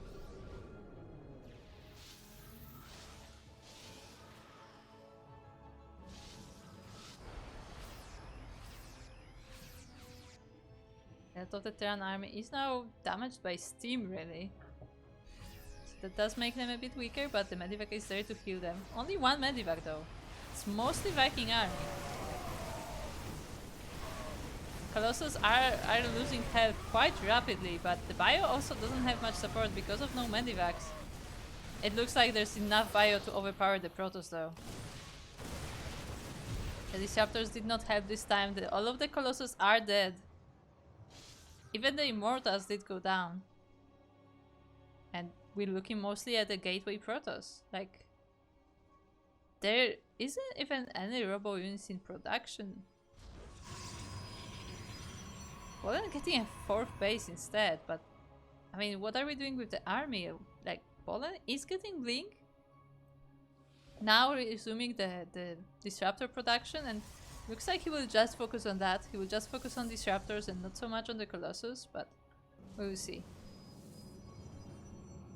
Has Storm been researched? No, Storm has not been researched. Templar Archives is only now being started. Or, I guess it's about to warp in. So we do not even have Templars on the map yet. So the only splash damage that the Protoss has is those Disruptors, or one Disruptor at this point. Second one is now waiting in the natural. That said, once again, it doesn't look like DizzyDwarf is planning to attack right now. He is waiting for his upgrades. He's also constantly scanning on the Protoss, keeping an eye. But yeah, it looks like once again, like both our players will remake their armies and see what they can do. Oh, that observer just barely got out of vision.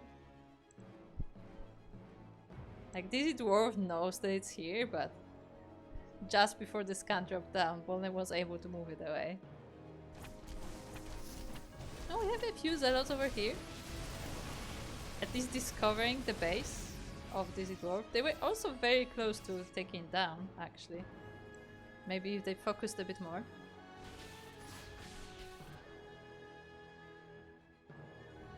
The Vikings do meet the army across the map, but they can move away. Maybe DizzyDwarf was hoping to snipe some Colossus, but there are none. And now the Zealot Stalker army is going across the Terran bio.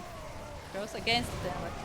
Ooh, but the Widow Mines deal with a lot of damage to the Zealots, and the Disruptor gets sniped as well. Some major losses there for Ballen. At the same time, the Vikings actually drop in the main base of the Protoss. And a lot of the probes are going down. The Disruptor will try to help, but it actually just gets killed. And the recall happens, but Vikings just lift off. And at the same time, Ballen is being attacked on the bottom of the map. The Nexus does go down. I mean, not without losses for DizzyDwarf, but he can afford those losses. The Widow Mines have reset as well. And yeah, this does not look great for Ballen. He only has a little bit of gateway army with those Disruptors, and Disruptors have not been able to get any good shots. There are a lot of Widow Mines as well, which does not make it any easier. Now the Widow Mines are repositioning, so it gives a chance to Ballen to focus them down, but he's only able to get a few and suffers yet more losses to his army. At the same time, the Vikings are still looming around. They are going for the natural base instead this time. And once again, a lot of workers will be going down.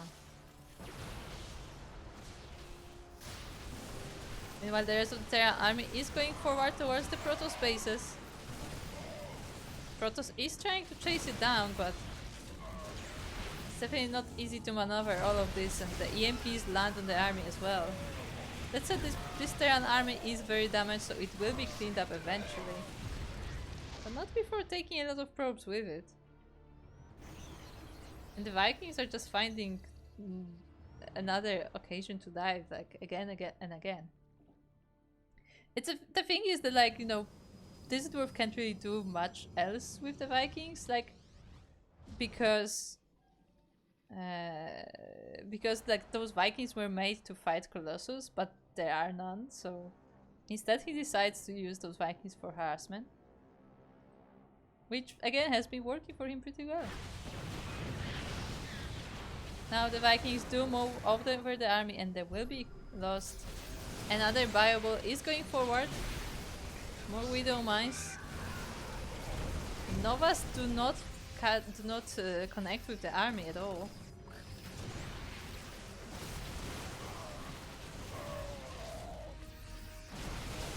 Ooh, and now the storms are covering the army of the Terran. A lot of damage is being done, but I mean the Protoss is not in a great shape either. So like the thing is, like, both our players are hurting, but the last Disruptor does go down.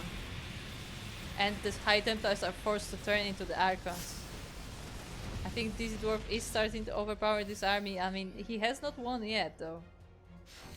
We have some Zealot reinforcement. They do tank a shot from the Widow Mine, but they can do so. And what does the Terran have? Where are the reinforcements? They are coming now. We have Ghosts, we have Widow Mines. We have more specialized army. And we have those Medivacs too. The Widow Mine in the bushes has reset as well. Meanwhile, we have Colossus in the Protoss army once again, but oh, it looks like it is getting trapped in the bushes and all of it is going down. GG is called. DizzyDwarf will be taking this series 2-0 and going to the Grand Finals.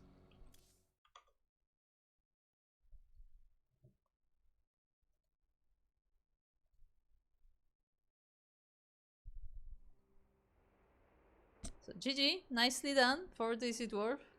I mean, again, like a few times his army did get cleaned up, but he just, you know, never stopped the pressure. And he was able to eventually get it. Sorry, I never changed this. So, congratulations to DizzyDwarf. He will be going to those grand finals. Meanwhile, we have the lower bracket finals about to be started.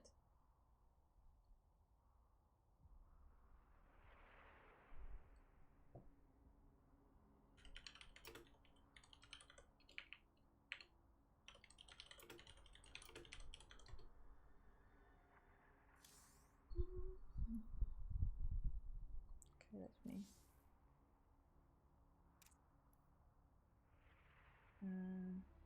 Okay, meanwhile, let's look at the bracket. Let's see who the opponent is for Ballen, because Ballen goes to the lower bracket. And it looks like Captainfisch took down Davelitoss 1-0. So, once again, we will have Ballen versus Captainfisch. It looks like this is the tournament of rematches. Early on, Captainfisch did rematch with Davelitoss, and now he is rematching with Ballen. So, once again, we are getting the same setup there.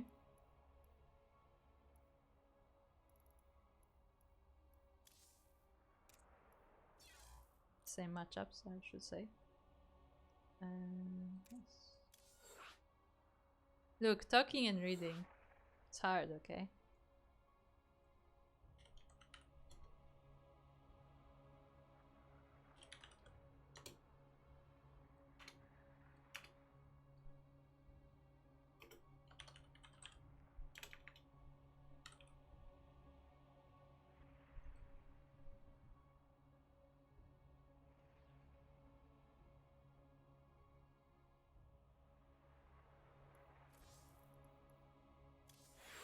Let's try this again.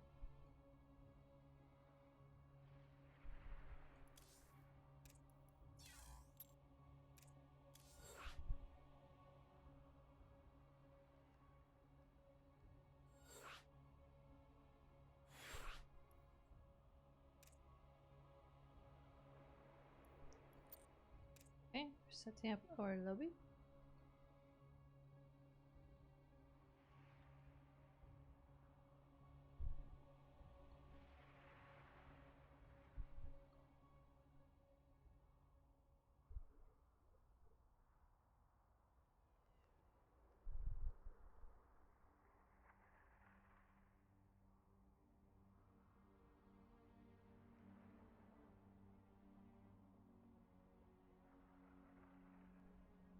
Looks like Ballen is ready.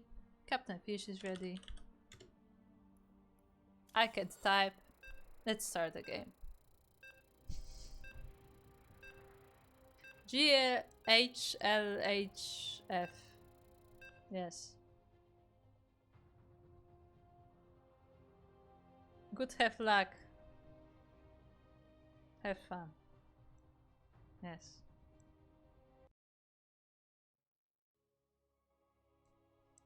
Shaking my head.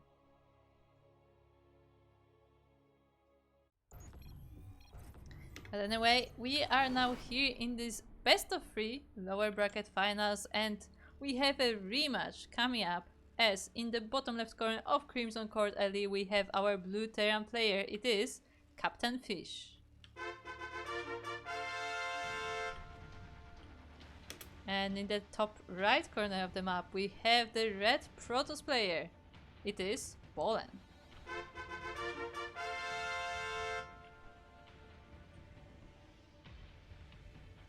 So once again, the two of our players are meeting in another match. And we will see how it goes. As oh, we have a proxy! Remember how I said that nobody cheeses? Well, Ballen is about to change that. We have a proxy pylon right in front of the base of Ballen. I assume this is very map specific. And it is a proxy 2-gate. Oh boy. Meanwhile, Captainfisch is being a bit cheeky himself, as he does make that second Rax. outside of his base as well, but I don't think he quite expects where the production of the Protoss is. So we are already starting this series strong, and we'll see who comes out victorious out of this little setup. It does see that the probe has gold minerals, so that should already be a bit, you know, concerning. Like, where did that probe get the gold minerals? Like, it probably wasn't on the right side, so it must have been on the left, right? Yeah, but it doesn't look like Captainfisch is scouting these. The Zealots are being both chrono boosted. At the same time, the Reapers are getting ready. Oh, can he see? Can he see? Can he see? He sees the Zealots, but the Zealots are already coming in. There is no wall. There's only one depot here. The Reapers will kite the Zealots though. The Zealots have to go for the SCVs.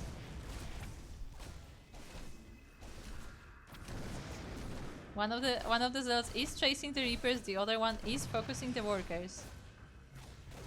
But there are two Reapers.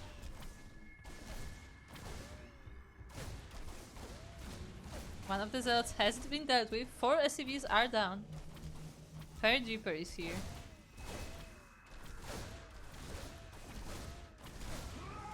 Second Zealot does go down, but there are 2 more coming in.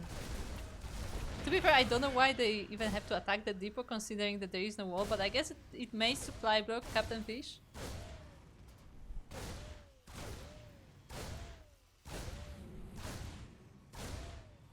And yeah, the 3 Reapers are able to kite the Zealots pretty well. So they should not be able to deal with this Reaper army. They are doing a lot of damage to the barracks because, I mean, while the Zealots may not be able to fight the Reapers directly, they are pretty tanky. So before they are killed off by the Reapers, they are able to do a lot of damage. I don't know if it's the best idea to chase the Reapers though. As 4 Reapers are already out, the Stalker will not be able to really fight this. Although, I mean, with this Adept, yeah, the Micro can definitely help. The Adept goes down, one of the Reaper does too though.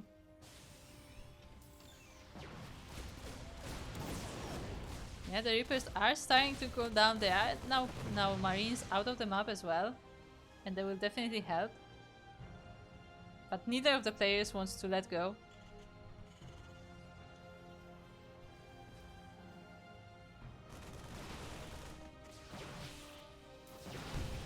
The Stalkers are now moving into the main base. The SCVs are pulled off the line to help with the defense.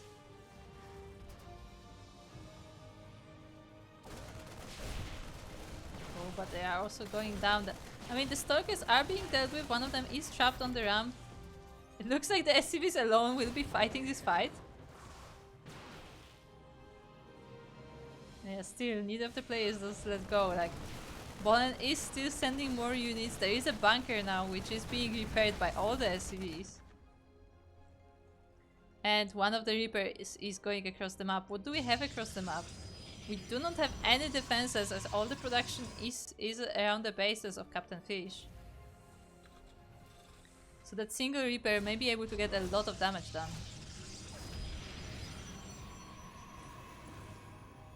Oh, a recall is used. Okay, one Adept is being recalled, so I guess they will be chasing each other, but it's enough to fend off a single Reaper, but the Marines are now coming out. They will be able to deal with this proxy. I mean, Ballen is also transitioning. He's getting double robo. Oh boy.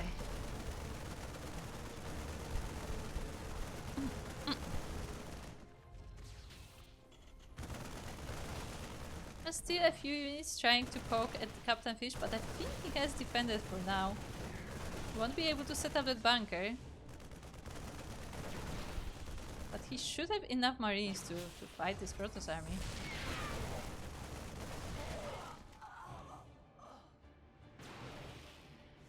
A lot of small micro battles. Like every unit counts in this very, very low economy game.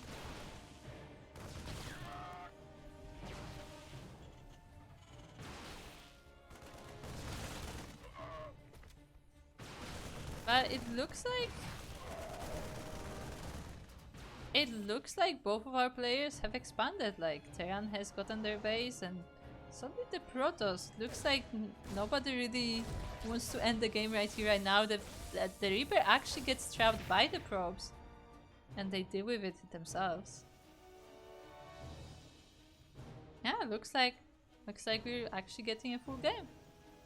Despite the very intense beginning of it, like, looks like we will be stabilizing for now.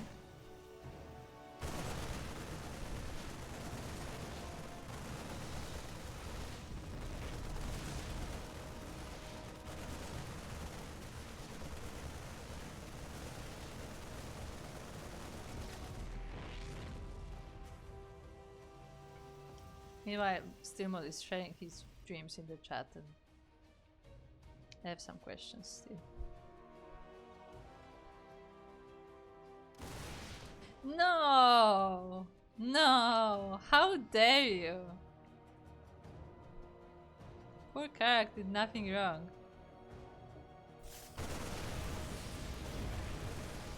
The 4 Immortals are here to defend from this Terran army, but it doesn't look like they are enough against the might of men with gun. The SCVs are of course helping out too, but yeah, 3 of the Immortals are already down now. Only the probes are here to the pull of the line to help the fighting. 1 Immortal stands and this army will be cleaned up, but 12 probes fell for it. I mean, 6 of the SCVs as well, as they were pulled together with this attack, and oh boy, both our players are suffering a lot of losses. Like after the spicy opening, we now have very aggressive plays, and okay, and now we're going with a single Immortal drop across the map.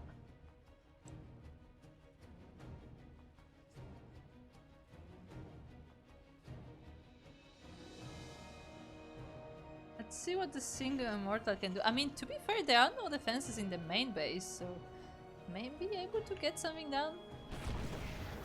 Yeah, at least still is that command center for now. He's focusing that the tech lab. I don't know if he can get it. Oh, looks like he can, so he will be denying the concussive shells.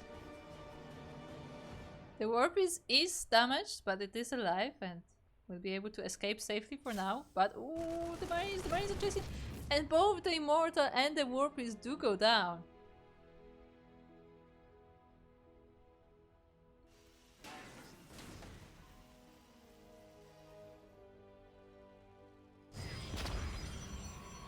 Single Colossus being bothered by a Reaper, I believe.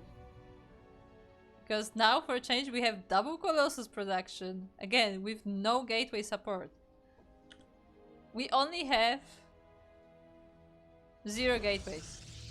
I was gonna say 2 gateways, but they were killed, and there's just no gateways. There's just straight up no gateways. One is being made right now. We just have these 2 Colossus to defend, and the Terran army is here.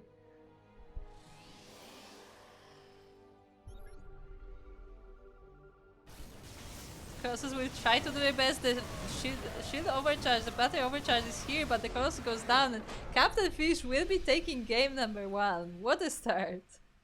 What a start! That was a very, very interesting game over there. Interesting start.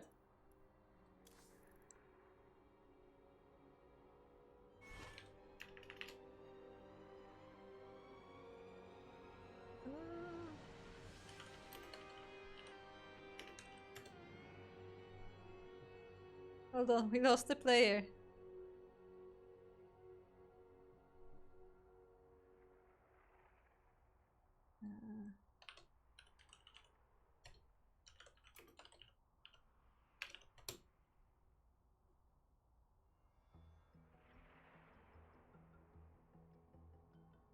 Okay, we'll try to make sure that everything is working. As a reminder, this is a best of 3, and I don't think our players were quite I don't think they realized that.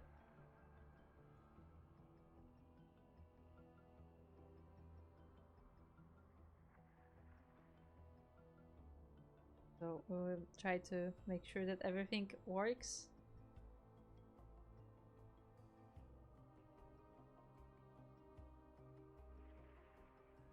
Yeah, Ballen is coming back. Yeah, Ballen thought it was a best of 1, but it is a best of 3.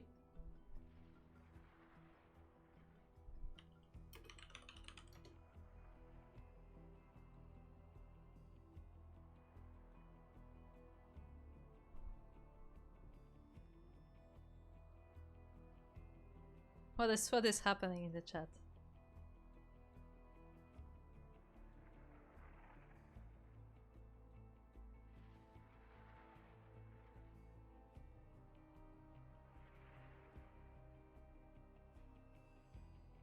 Oh my god.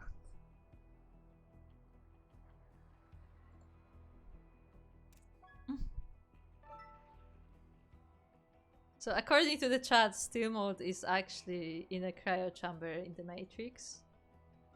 And he's sharing a bathrobe with light. So there you have it. I'm sure that's what you wanted to hear.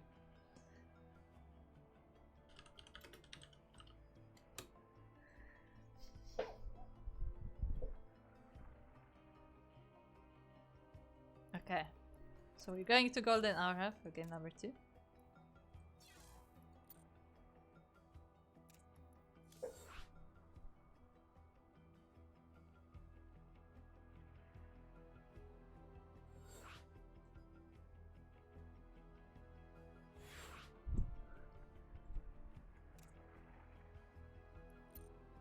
See, but I just want to point out, while people hear me on stream, if you are playing in any of our tournaments, this is why it's important that you are in our Discord server.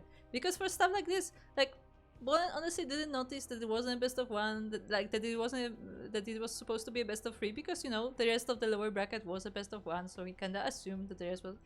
But we are able to, you know, correct that mistake. We are able to ping them on Discord, and, like, you know, they get the message, they know what's going on, and stuff like that is easily fixable, to put it that way.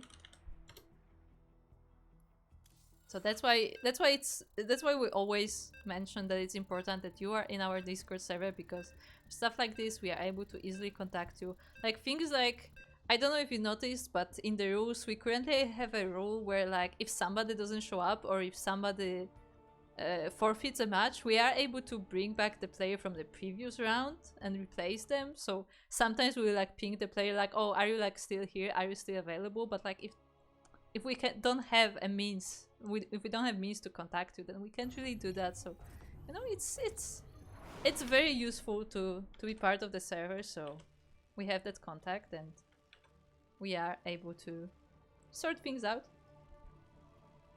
But for now, we have sorted out this best of 3, and we are now in game number 2 on Golden Aura, in the bottom right corner, where we have the blue Terran player from Germany. It's Captainfisch.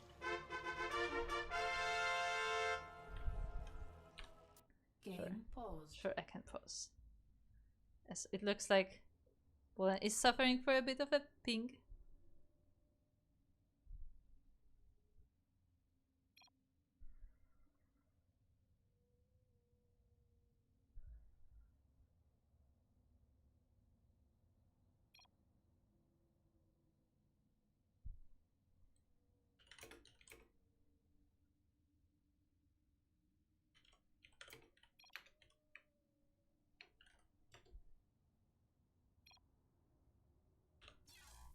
Okay.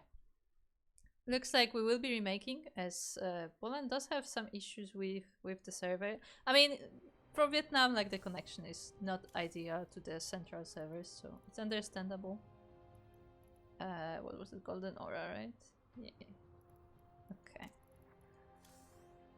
So again, we have the general, like, guideline for the servers, but if the players are fine with playing on another server, that's perfectly fine. So in this case, Captainfisch, being from Europe, he agreed to play on West. So we'll be playing on West. Because, you know, like, different people have different connection to different servers. Like, it's very common for specific, like, places, specific countries to have really bad connection to one server and good to another. Like, I'm fairly sure that for a while, like I think at least for a few months, I don't know if it's still the case, like the Australians had like horrible ping to Singapore for some reason, even though like it's one of the closest servers to them, like for some reason Singapore just didn't work. So like things like that happen, and you know, players are able to then change the servers like to the one that is the most fair to both of them. We generally try for both players to have about the same ping, so they are playing in more or less the same conditions. So shout out to Captainfisch for agreeing to play on another server, so Ballen can also play the game. As once again, we have Captainfisch in the bottom right. And in the top left, the spawns have not changed. We have the Red Protoss player from Vietnam. It is Ballen.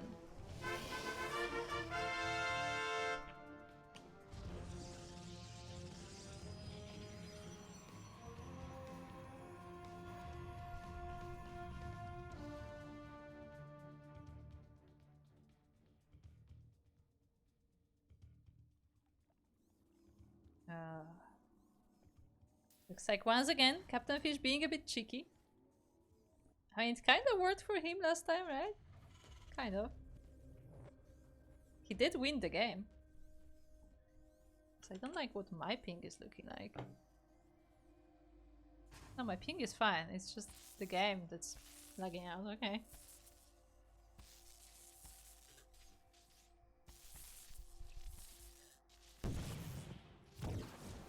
Okay, as we have eye for an eye, both an SCV and a probe die. You know, once again, Captainfisch getting that sneaky 2x over there.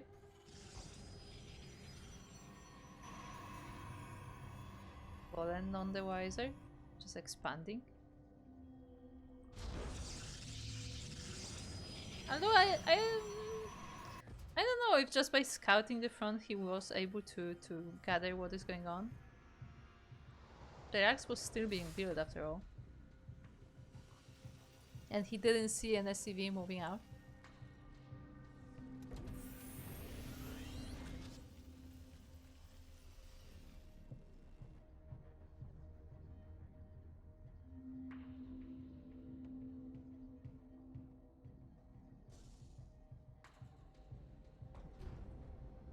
First of the Reapers is out, going across the map.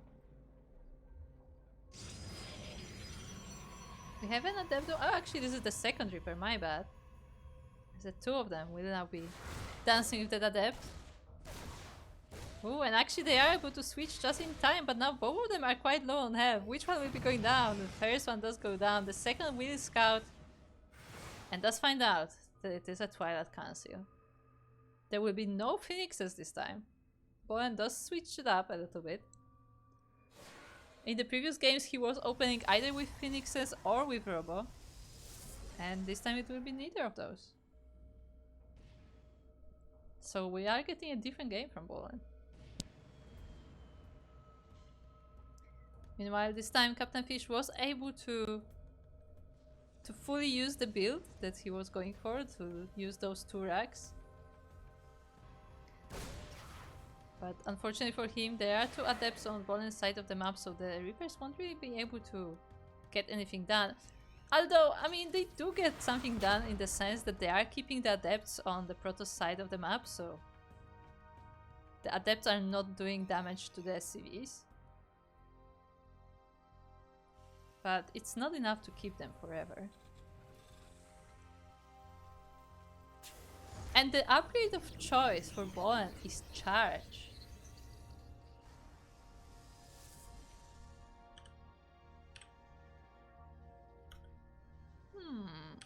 We are going for a 4-gate Zealot. 4-gate Charge load even. There is a reinforcement point here in the middle of the map. So there will be reinforcements. There are upgrades on the way as well. We are getting armor upgrades for those Zealots. So they survive these Marines attacks. Now Dep gets into the base and actually is starting to deal damage, but will be forced out. Starport is still on the way, so there are no Mendivacs yet. And the first warpings are already starting. Ballen is still mining gas. As two Reapers are getting into the natural base and are starting to take down probes.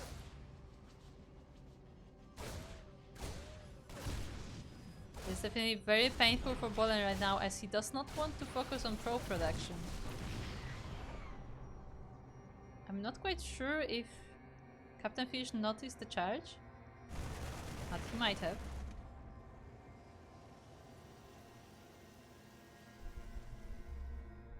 Let's see how it goes. We have more and more warpings over here. More gateway units are coming up. We have 6 gateways total, right?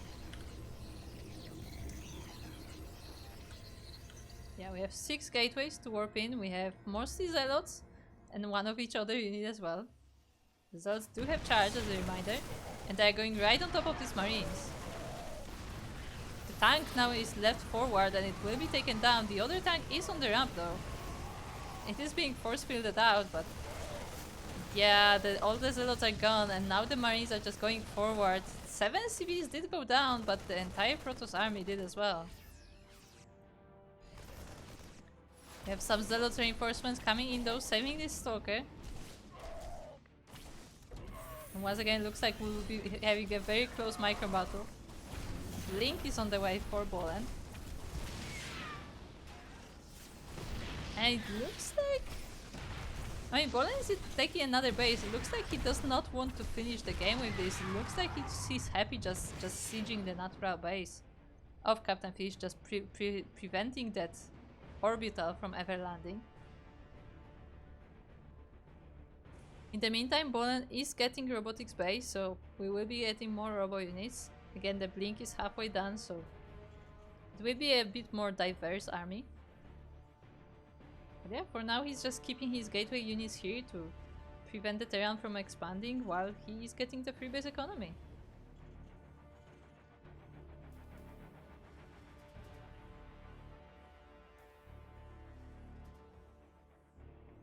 Meanwhile, Captainfisch is getting more racks, getting more production, working on the army, working mostly on Marines, but getting general bio army. Marauders are in there as well.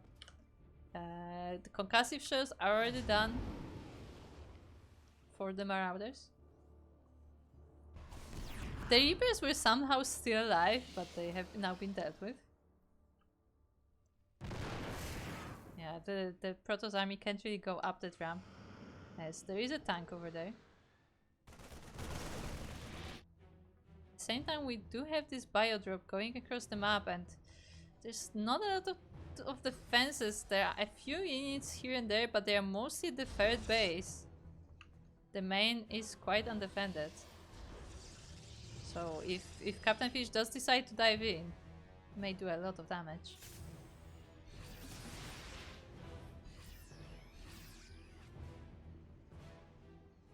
Drop is now going in. There are no defenses here. Defensive warpings are now being used, but free probes already go down. But it looks like that will be all the damage that is done for the time being. But at the same time, Ballen was forced to give up the position at the natural base of Captainfisch, and the orbital will be landing once again.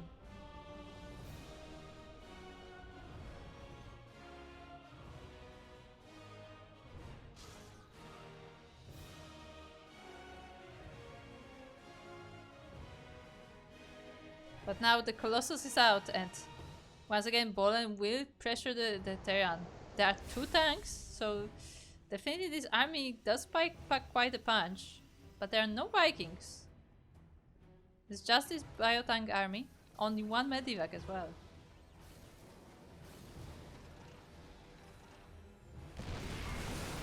And the chargers go in.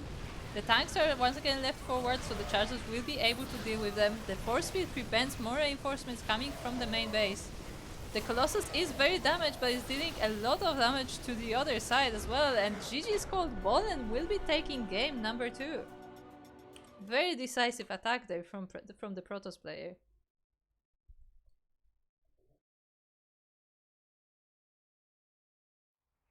Yeah, and it works out great for him.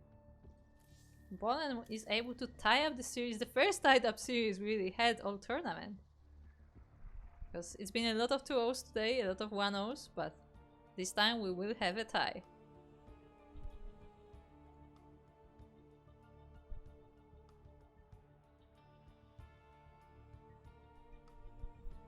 We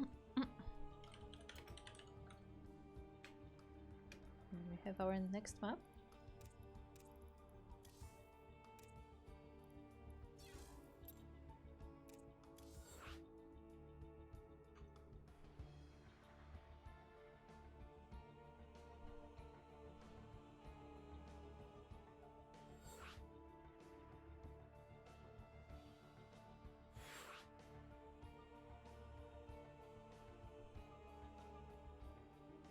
Okay.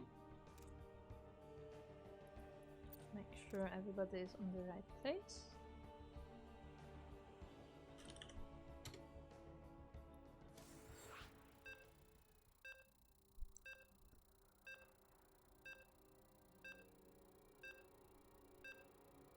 And we are now loading into game number 3.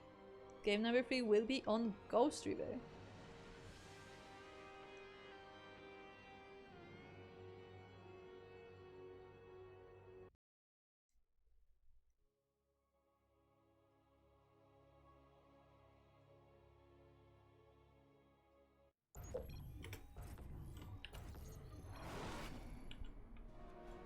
And welcome to Ghost River Alley, where in the top right corner we have the first of our players, the blue Terran from Germany.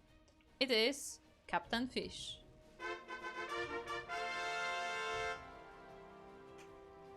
And on the left side of the map we have the red Protoss player from Vietnam. It is Ballen.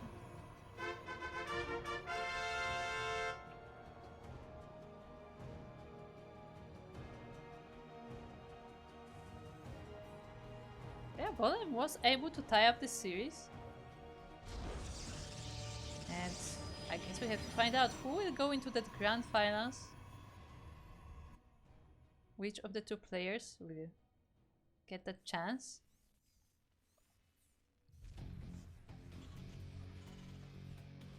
Oh, is he going to do it again? Or is he just scouting?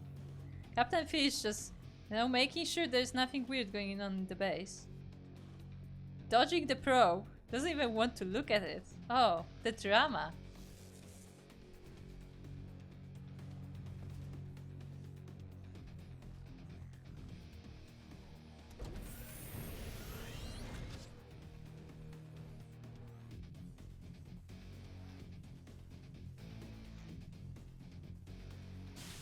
It looks like we will have no sneaky access though this time, but we are starting with a Marine. There is no Reaper coming out this time. So a slightly different build from Captainfisch.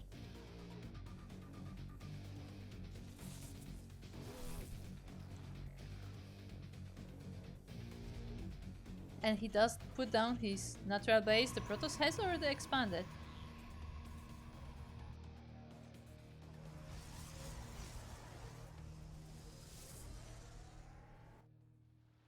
And where is this probe going?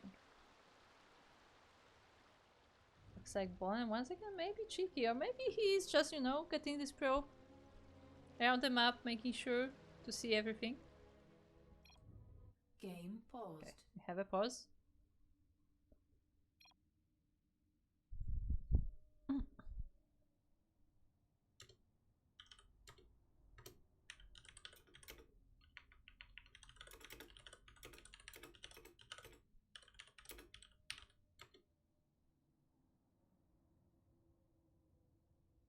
Yeah, looks like we're having some issues.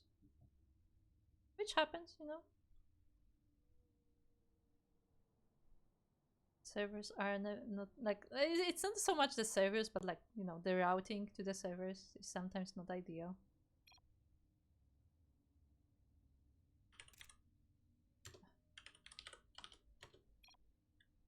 Okay. I might have not done that very well. And we're not having a radio cast. I actually remember this time.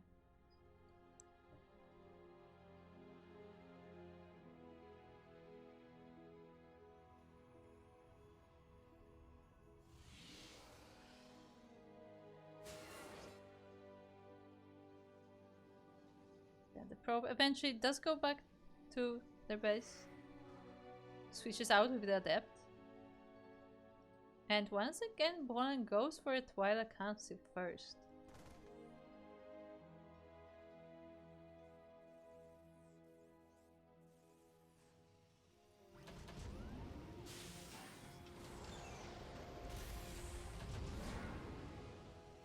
The adept tries to sneak in, but Captainfisch is ready for that. There are Marines in the bunker as well. Or, I mean, I guess now they are outside the bunker.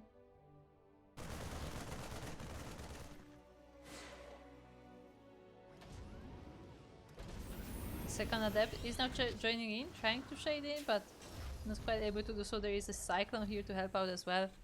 And from the side of Ballen, we once again have this charge first. Charge first into more gateways. Semi does not have a warping location set yet though. I don't know if he will be quite as aggressive as last time.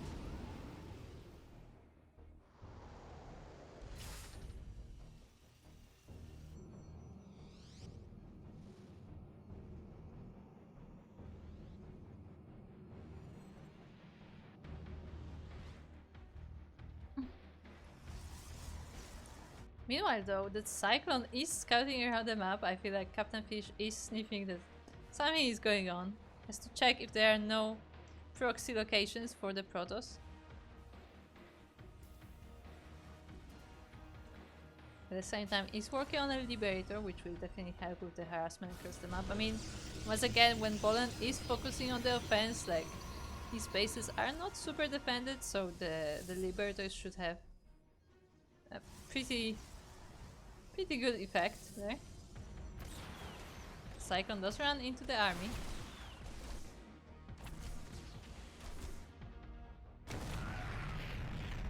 Being chased down, and his Ballen decide to attack right now. Once again, he does not have a reinforcement point. I mean, Ghost River is not a big map, but still, you would like to have your reinforcements as close as possible.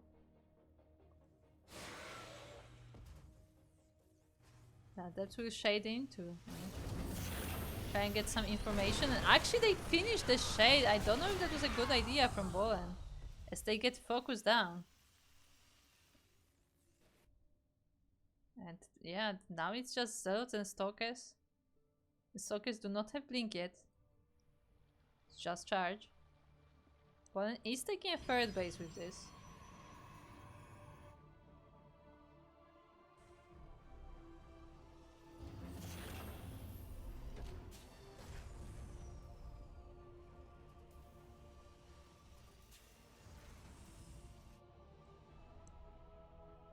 More Zealots are coming in. Ballen is building up an army and he's trying to decide if he wants to go in, but there are 3 tanks, one of them on the high ground as well, behind the wall. So this will not be an easy position to break. Robo Bay is on the way. I mean, some high ground vision would definitely help.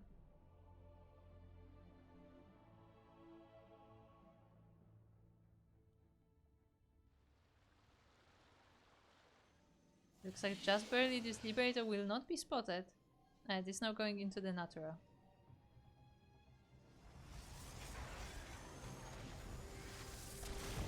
No reaction yet from Ballen. He will be losing probes. 4 in total. Liberator does switch the position. I guess he can go for the main base now. But it looks like he decides to just save the Liberator for the time being. And come back another time. When Ballen least expects it.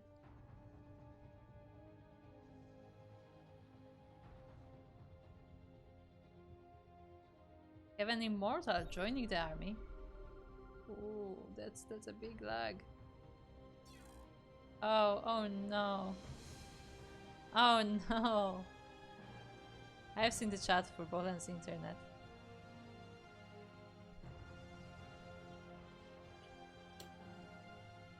As it looks like the internet of Ballen has given up for now. So again, even if the player does drop, like we will be resuming from replay, so nothing will be lost. Of course, if you know, if Ballen can fix the issue, because it's unfortunate, but it happens. But we have that resume from replay feature just for cases like this, so we will be able to go back into this game.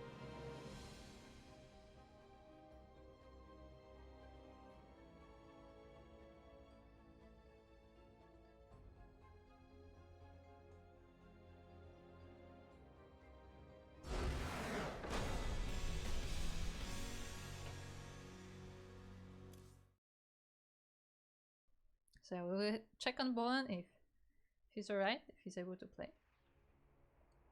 Yeah, it looks like he has just disconnected. Yeah.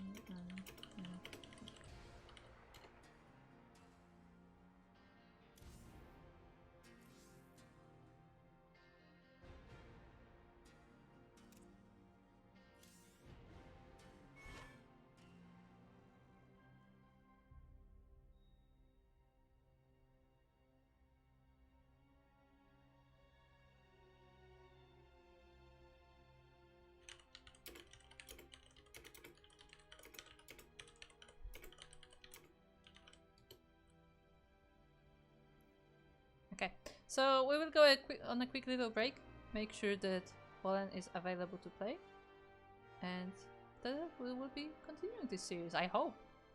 So see you soon.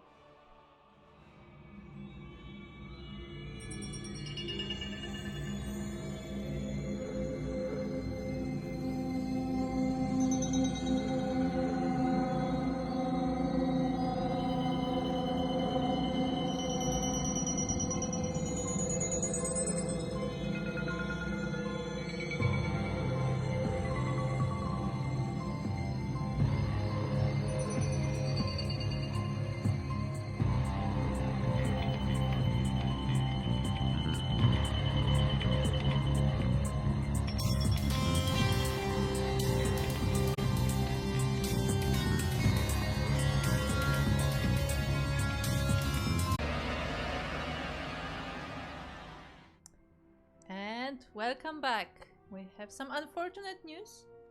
Fortunately, Ballen was not able to reconnect. He has lost the connection to the internet and has to forfeit the series, which is very unfortunate because it was a tight series. It was a 1-1, but in the end, Captainfisch will be advancing to the grand finals. Grand finals against DizzyDwarf, which Captainfisch has not had a chance to play today yet in this tournament. But we will get into that, because before we get into our finals, we have something else still to do. Thank you, OBS. As we still have something very special that is in all three of our tournaments, in Biweekly Open, in Master Swan Open, and in Sparking Tuna Cup. All three of those tournaments have a random participant raffle.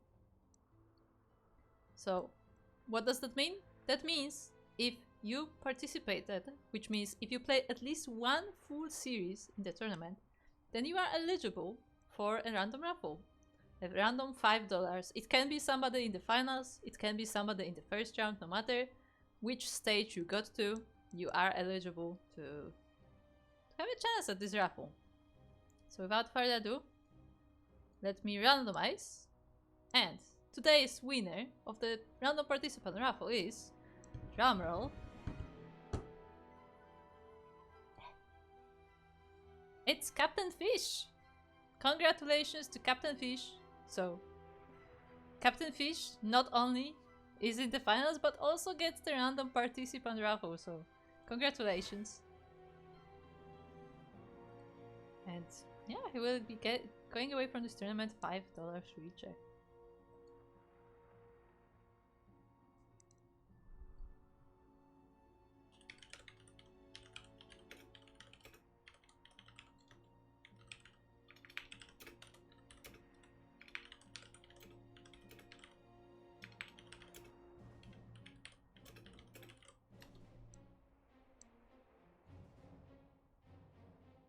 So congratulations once again to Captainfisch, who gets the raffle, and that we should be able to soon get into our finals.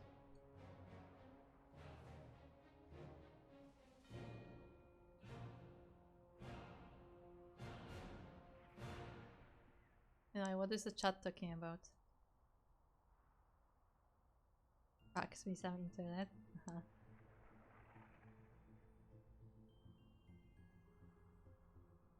I sent it with Auspos may arrive just after Christmas.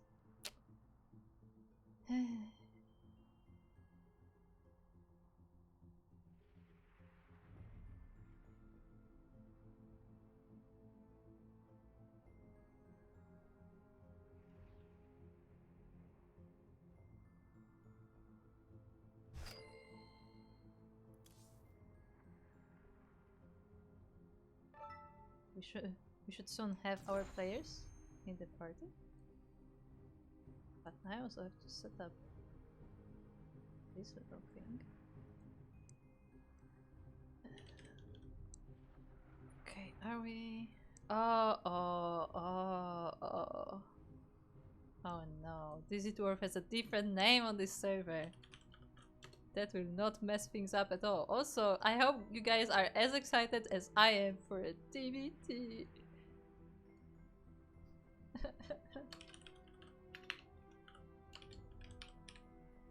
So it's DizzyDwarf. Okay.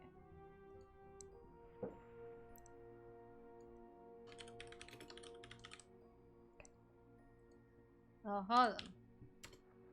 As a reminders,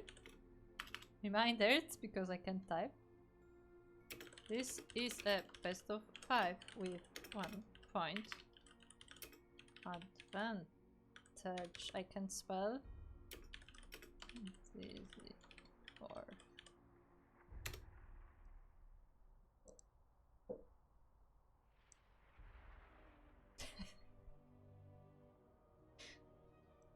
They were so happy to play on EU. They're like, oh, I can move my units now.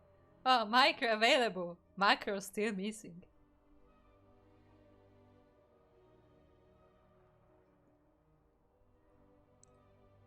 Only Marines.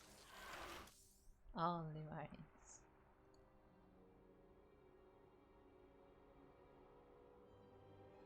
Okay. Okay. Title has been updated. Our first map is Dynasty of all things. This will get interesting.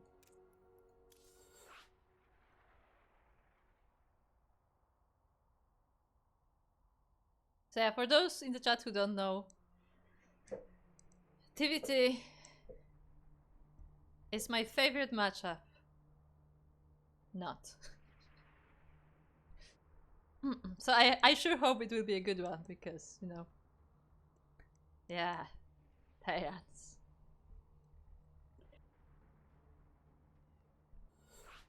But hopefully this will be an exciting one because, I mean, both of our players have showed pretty good games in this tournament.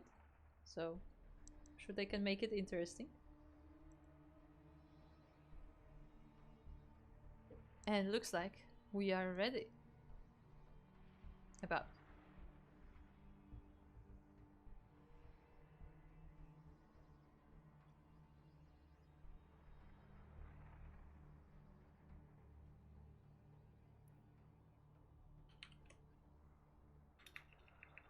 Let's rumble. Okay. I see our players are excited to get this TVT started. Make TVT macro late game. Stick. I can feel my energy leaving my body.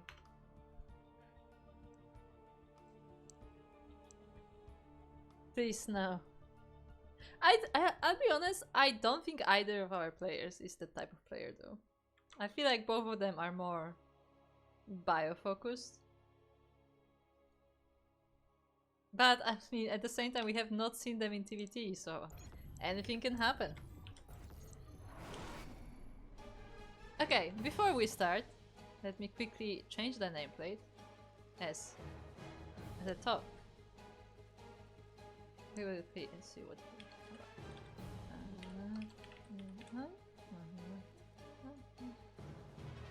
Not this color. This color. And this color.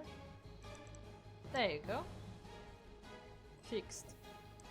But anyway, we are now on Dynasty Elite, and the bottom left corner of Dynasty we have the first of our players, the first of our Terrans. It is the blue Terran. From Germany, it's Captainfisch. And across the map, we have the red Terran player with a classic command center. It is from Poland. It's DizzyDwarf.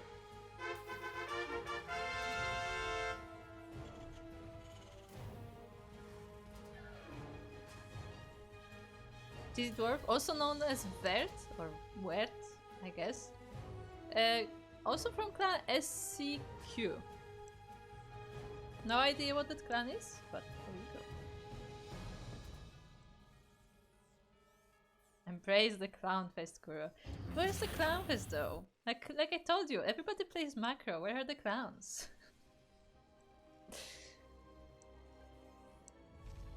Shaking my head, Steve. There's no Honmono or anyone.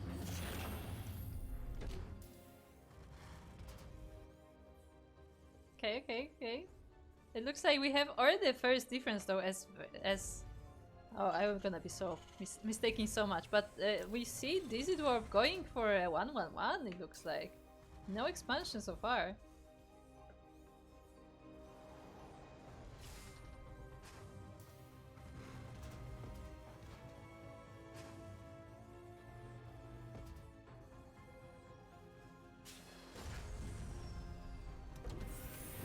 And as is tradition, we reached the finals, so my voice started dying. My bad. But yeah, anyway, it looks like DizzyDwarf is going for that factory. I mean, so is Captainfisch, but he already has a command center on the way. Meanwhile, it doesn't look like DizzyDwarf is looking to make one at all. He's going for Cyclones instead.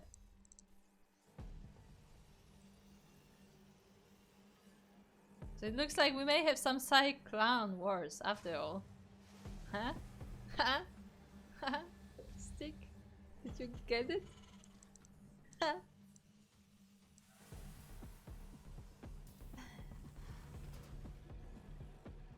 Anyway, we have two Cyclones almost finished there for DizzyDwarf. It looks like they may be dropped actually. There is a Medivac coming. Ooh, but the Cyclones are being spotted by the Reapers. Both Reapers do go down though. Captainfisch has a Cyclone on the way of his own. One of them is already out, but he didn't react for them like DizzyDwarf did. Looks like it will be Cyclone versus Cyclone. DizzyDwarf still is making more. He's still not expanding either. So it looks like this may be a very aggressive TVT after all.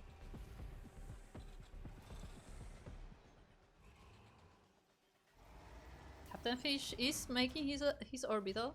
It is still on the high ground, so no mining for now, but looks like he's starting to transfer the workers. But he doesn't know that there is yet more Cyclones coming across the map. Oh, and it looks like... Oh no. Oh no.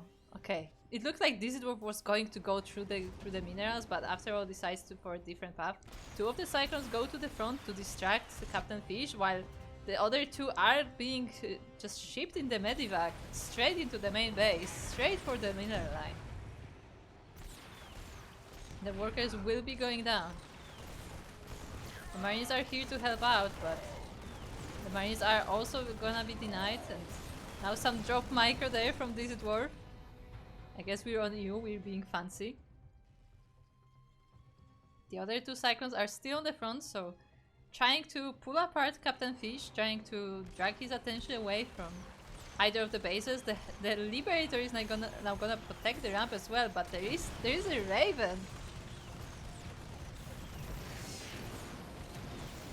A lot is going on in this game already. Ooh, the Liberator is taking down the units, the Cyclone as well. But it does go down, but at the same time SCVs are dying. The Draven is being focused, but it's just barely saved. But there are more cyclones. There are more. At the same time, DizzyDwarf was able to expand into that gold base. It's still producing more cyclones, but there are more barracks on the way, so this will not be some super mech composition. And actually decides that he has done enough damage for now.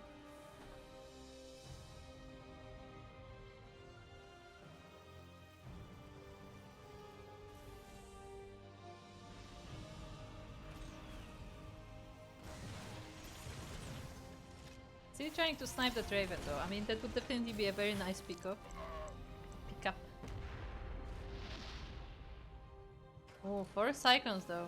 That's a lot of firepower. So, while DizzyDwarf did, you know, let Captainfisch have this base, he also is keeping these units here at bay and now moving in, trying to get some damage done, but the tank will be able to fend this off.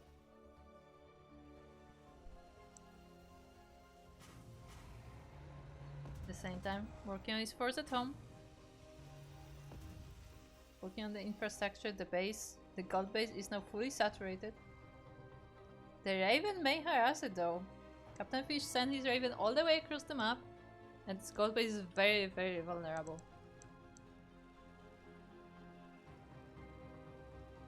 Yeah, we'll be dropping these turrets right across the minerals, so nothing can really get... Start this sentence again. The SCVs cannot get to it, and there are no marines here to shoot it down. At the same time, DizzyDwarf is expanding in the front natural as well. I guess we have a front natural and back natural now. The Cyclones are trying to snipe the base of Captainfisch, but there is no base here. Captainfisch just expanded normally to the front. And as we are looking to see what's gonna happen in this game, a big shout out to Soko for subscribing for 49 months. Soko, one of our first subscribers, of course. I believe, I think it was like Soko and Daunted, and still I guess he also has the badge. But like, yeah, like I feel like those 3 were the first subscribers of the channel. I think Dali may be one of the first subscribers as well. But anyway, Soko also part of our clan. No, thanks on the... Yes, I've messed up the score. Don't worry about it. As we have a drop straight into the main base of Captainfisch, the tank has no siege. There are 2 Ravens here though. The tank is being disabled. The Marines are still doing damage though, taking down SCVs. They are being focused. The tank does go down. And it looks like this drop will be cleaned up. 6 SCVs going down. Oh, but I said that too fast. The Marines of Captainfisch actually died out, and now the Ravens have to help out. But this Apia is in danger. The turrets are actually not in range of the Marines. They are tucked in on the very back of the base, and it looks like +1 will be denied. Or will it? The repair is good, but is it this good? It's not as good as Man with Gun. The +1 is denied. It is now being started on the other eBay.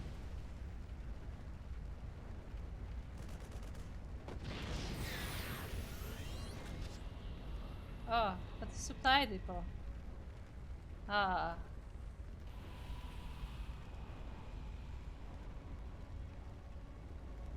There are even SCVs mining next to it. So sad. But the medivacs were not gone yet, and the Marines drop once again. I mean, there's only a few of them, but they still get 2 SCVs. Very nicely done there. Very nice bit of damage from DizzyDwarf. Ooh, even tries to snipe this tank as it was siege, and now will ferry over those Cyclones as well.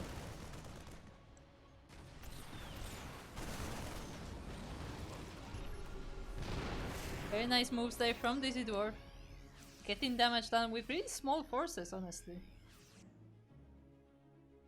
Just trying to do his best, to getting the best positions possible, and now the train is going across the map. We have the biotank ready. And DizzyDwarf is going for an attack.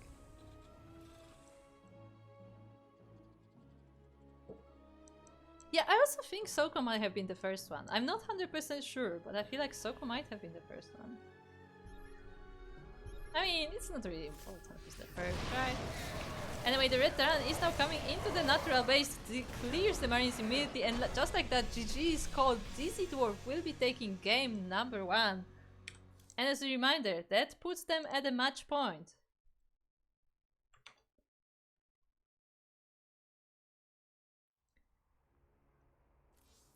A quick pick for the next map, but yeah. Don't forget that because of the 1-point advantage, which I totally forgot to put on the overlay, my bad.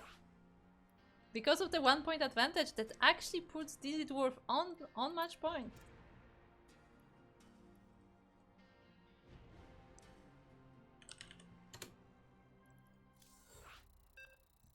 So very, very important map now for Captainfisch and for DizzyDwarf too, I guess. And we'll see who can get the victory here, because again, either it is DizzyDwarf and he becomes the champion of this month, or it is Captainfisch and he tries to fight back, he puts the point on the board, and maybe he can be the champion after all.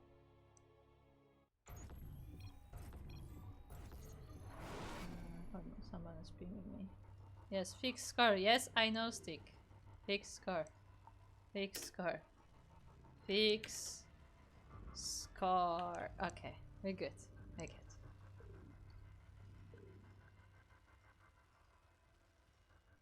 As we are now on the second map of this series, but the third point of this series, it is Crimson Court Alley, and in the bottom left corner of the map we have the blue Terran player from Germany. It's Captainfisch.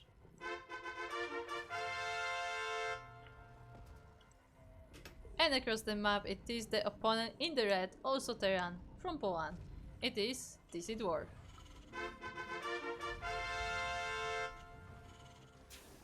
And we are getting spicy.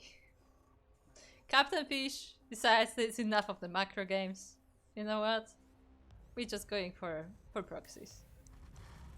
We're waiting a whole tournament for somebody to actually proxy. I mean, to be fair, Ballen did proxy. But yeah, it's happening. Captainfisch is proxying the 2 racks.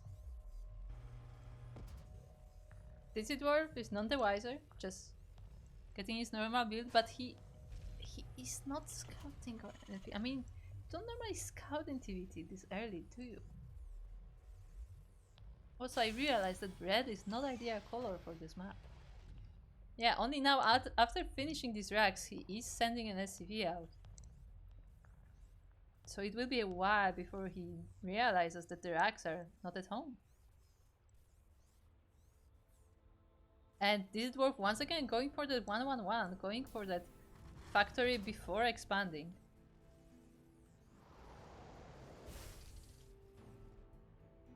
Oh, the SCV is not even going.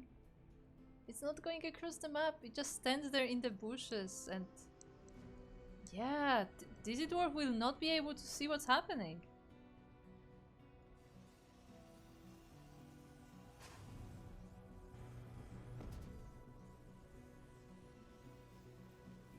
I mean, the fact that DizzyDwarf does start aggressive may help. I mean, he is working on the Cyclone. No add-ons on buildings this time, but now the Reapers are coming in. DizzyDwarf was going for a proxy of his own. He's proxying a starport right behind the proxy of Captainfisch. Oh boy. Well, this is a funny game, huh?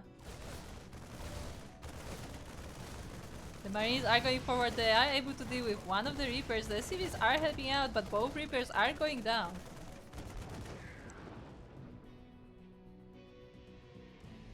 Cyclone is moving across the map. Another Reaper is joining in, but GG is called. And just like that, DizzyDwarf takes it. What? Yeah, DizzyDwarf just takes it.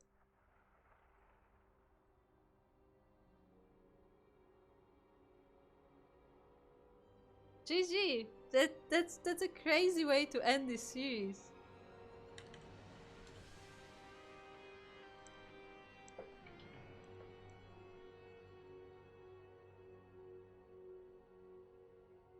Yeah, as Captainfisch is saying, he had nothing at home. He committed everything to this proxy, and the proxy turned against him. And just like that, just don't forget to join Macherino.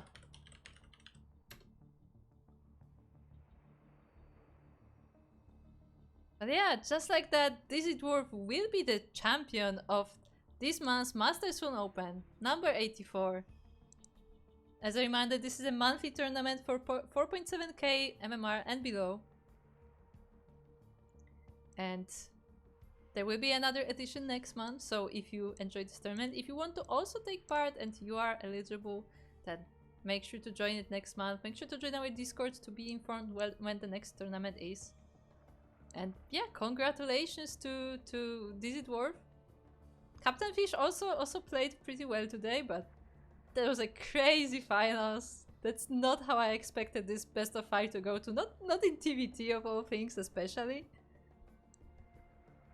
And yeah, it looks like our champion is DizzyDwarf. Second place, Captainfisch. As a reminder, Captainfisch has also won the random raffle, so he will be coming. He will get a little bit more prize for that finals performance. And yeah, with that, we have now concluded our Master Swan Open number 84. Again, as I said, this is a monthly tournament, so make sure to join our Discord or to follow us on social media if you want to know when the next one is. I actually do exclamation mark socials in the chat. Because if you follow us on social media, you will be informed when the next tournament is. We always post it on our social media. We have the Twitter, we have Twitter, we have Facebook, we have Instagram, we have Mastodon, we have Blue Sky. Most importantly, we have Discord. Discord is the place where we update things most frequently. So if there are any questions, ask us on Discord, because that's where we're most likely to see. That's where you usually will get the answer the fastest. And yeah, if you enjoyed if you enjoyed the broadcast, you can follow us over here on Twitch or over here on YouTube, because we are dual streaming on both Twitch and YouTube. If you want to check out the VODs of the tournament, they are also available on both of those platforms. On Twitch, it is in videos under past broadcasts, and then on the playlist when we highlight it. Meanwhile, on YouTube, it is under the live tab. That's how you can see the VODs as fast as possible. Later on, we also cut the VODs and upload them to YouTube as separate videos. So if you want to wait, but that takes a bit of a delay. But if you want the fresh VODs, they are in the live tab. Anything else I might say? Oh, of course, this tournament, as well as all of our other tournaments, are funded by Patreon. So if you want to support our tournaments, then make sure to check out the Patreon. Consider supporting if you have some change to spare. You don't have to donate $50, but even $1 helps. If a lot of people donate $1, it definitely helps the tournament. It helps it grow. And again, these tournaments at current stage they are at, at the price level that they are at, they are currently fully funded. So thank you a lot to our patrons. So they will be continuing for the time being, as long as we are able to do them. And yeah, anything else I want to say? I guess you can find me at twitch.tv/16squad Sanseki, or on the social media as well as at 16 Squad Sanseki, or 16 Squad as on Twitter specifically, because too long of a username. But anyway, I'm only casting here for the amateur tournament, so typically on this channel you will see light VIP, sometimes with various co-casters as well. So stick around, we will have another stream after this. And I am not sure if we will be raiding someone else or if we'll be starting that soon, but there is another tournament today. Let me quickly see what time it is. Yeah, another tournament is about to be starting, so light will be Presenting the two, he will be bringing to you the GEC Open, which is an OSC tournament celebrating Illusory, a player who is now retired but has participated in a lot of the OSC tournaments. And yeah.